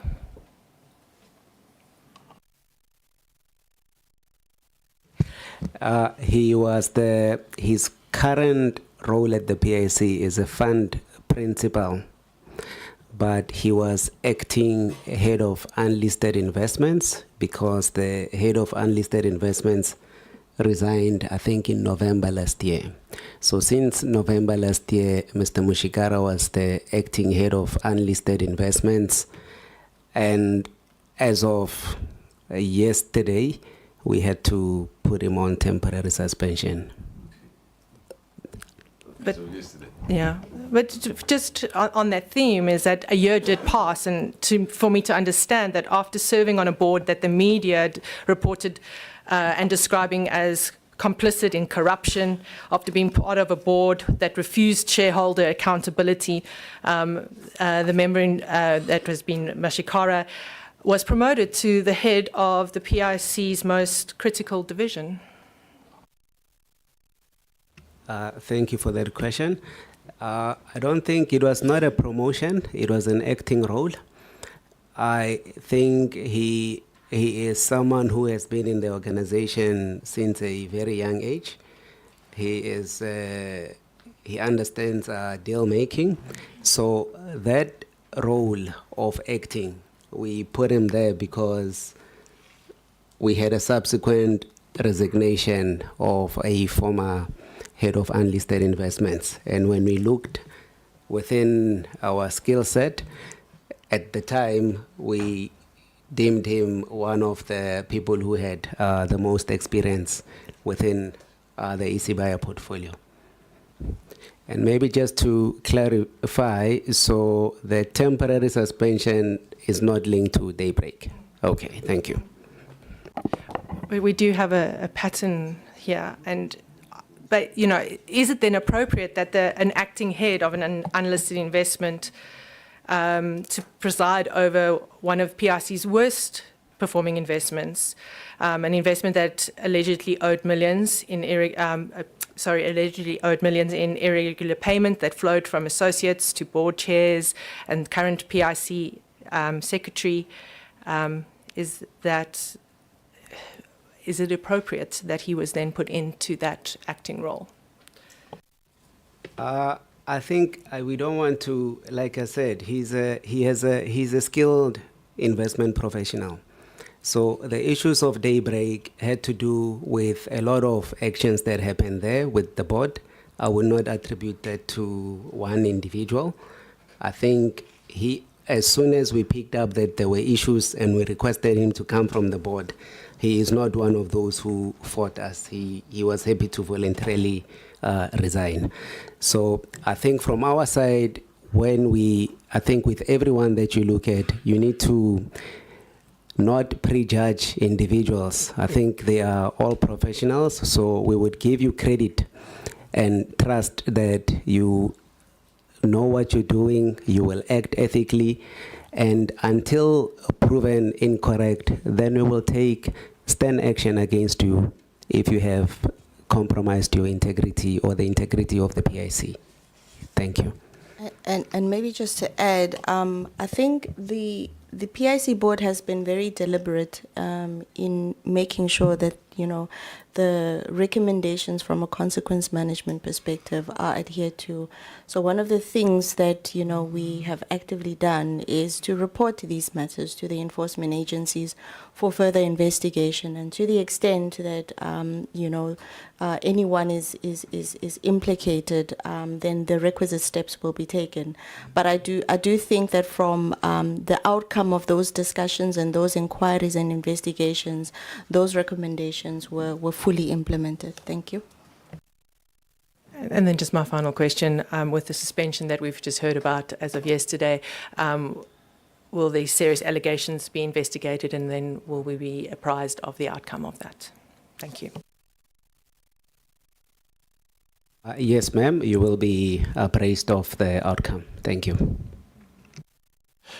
Thanks very much. Can I just ask a follow-up question? So I'm just trying to, so correct me if my assumption is wrong. So when you nominate one of your staff members to sit on a board, they have to act in the best interest of that company, one, and secondly also to be the eyes and ears given the capital that you've put in, right? My question is, had you had any warning or anything of the sort from him prior to having this, to having to take the step of removing the board? Yeah, I think I'll have to go back and check, because it happens, it just precedes me.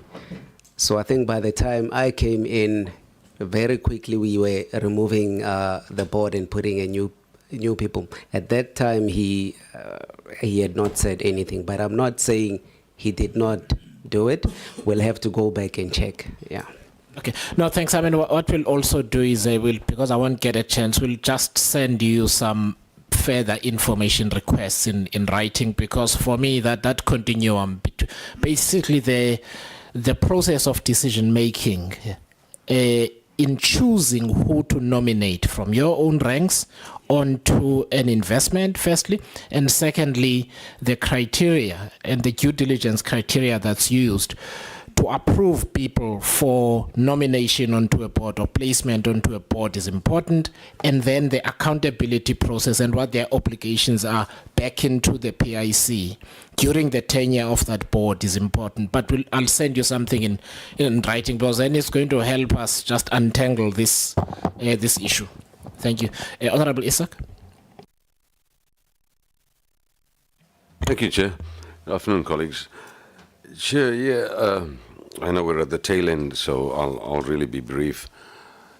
Chair, you know, we've been discussing Daybreak in detail, and I think there's a lot of issues at stake, and Deputy Minister and colleagues, you're obviously aware of why these issues are coming up. Now, I want to talk to a gentleman which might be well known to you, Tibogo Christopher Maoto, if I'm pronouncing it correctly. You're nodding, so you're obviously all in agreement. It's well known. Great. Okay.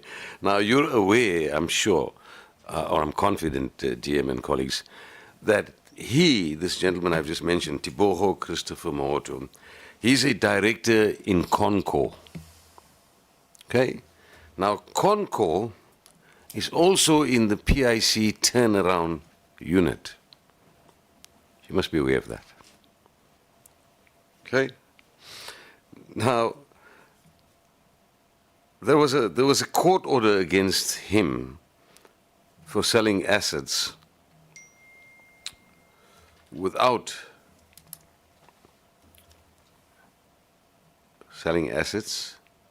of course, getting confirmation and trying to practice his duties as a business rescue practitioner. Right? Now, Deputy Minister, I'm not sure if you're well informed of this.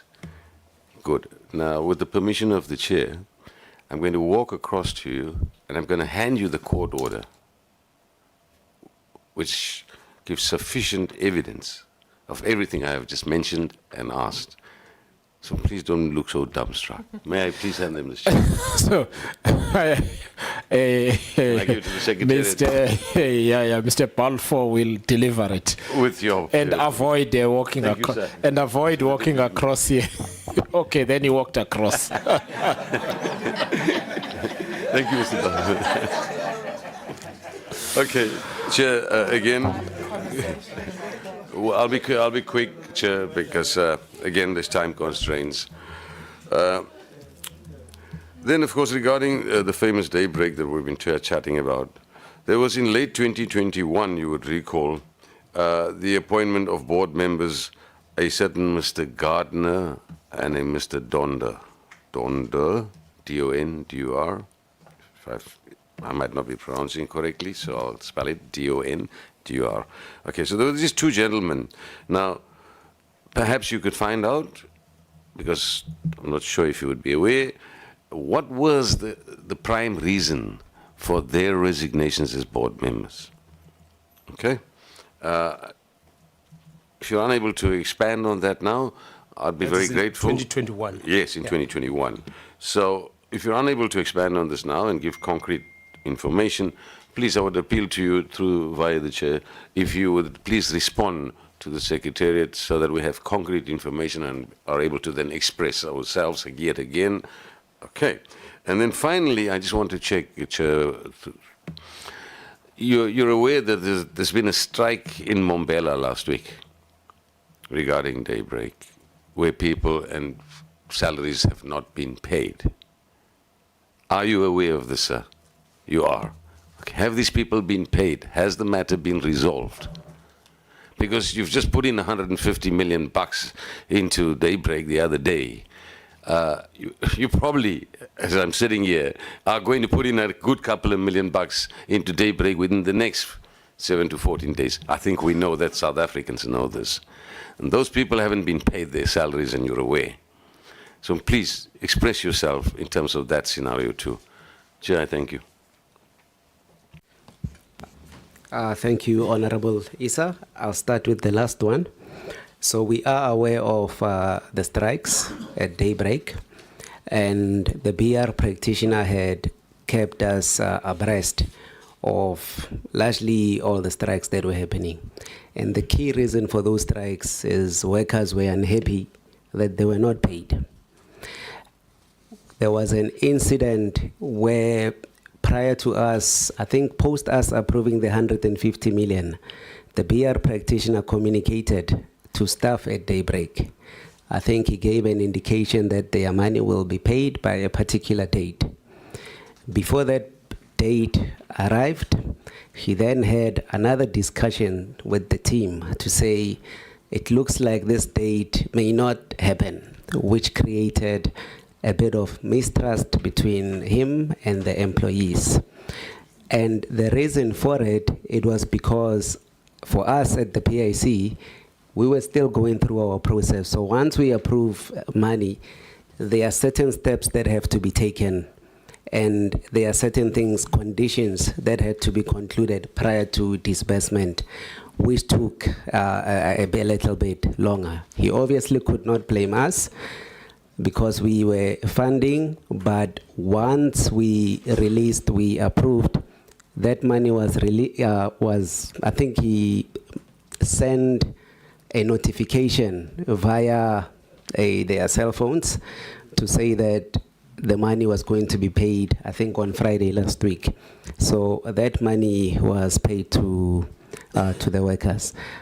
I have to also disclose that I think the condition that the BR has agreed with the workers is that obviously not all operations are functioning, and I think he had worked out a deal with the unions as to what amount of salaries need to be paid. But what caused a real angst was just that delay in payment. And I said, we have to be careful that we don't respond to daybreak solely focus on the social side. but it is an important element. But like I said, it's first the financial returns, and the second part is the social side. Part of the workers also came to our offices last week, Friday. So we had a group that came to our office that the CEO and myself had to face. They were not angry, but they were just saying that they wanted to understand what's going on. So we said the business is under PR, and for us, we do work through PR. But I think we managed to calm the situation. So as we know today, those salaries were paid. There will be an issue potentially much later. Hence, you don't want the PR process that takes too long a process. The issue of Mr. Mauto, the BR, so the selection of a BR practitioner, what we had said was that we needed somebody that at least the key creditors would approve and they believe has skill in turning businesses around. So it was not us who selected the person, but what we ran an exercise in the background to say we need to make sure that our clients, they are not choosing, but largely those who are going to put in capital. And also Land Bank was important to say whoever gets selected as a PR is very critical. And I think this Mr. Mauto, when his name came up, no one had an issue. I think in terms of the director in Conco, he did disclose it. So we will, he did disclose it. He disclosed it to us, yeah. So we will check the other matter of court that you've shared with us, and we appreciate it.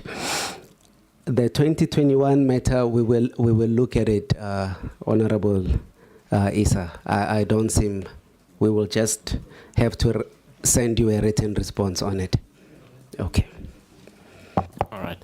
Thank you very much. Honorable DM, I want to talk about next steps, but I seem to recall that in the beginning you had set out some process over daybreak that the PIC is run. Can you just remind us again? I don't want us to duplicate issues, just at a high level. No, it was the publication of the business rescue plan, which will be out on the 22nd of August. And I think after that, the creditors will have to vote on that plan.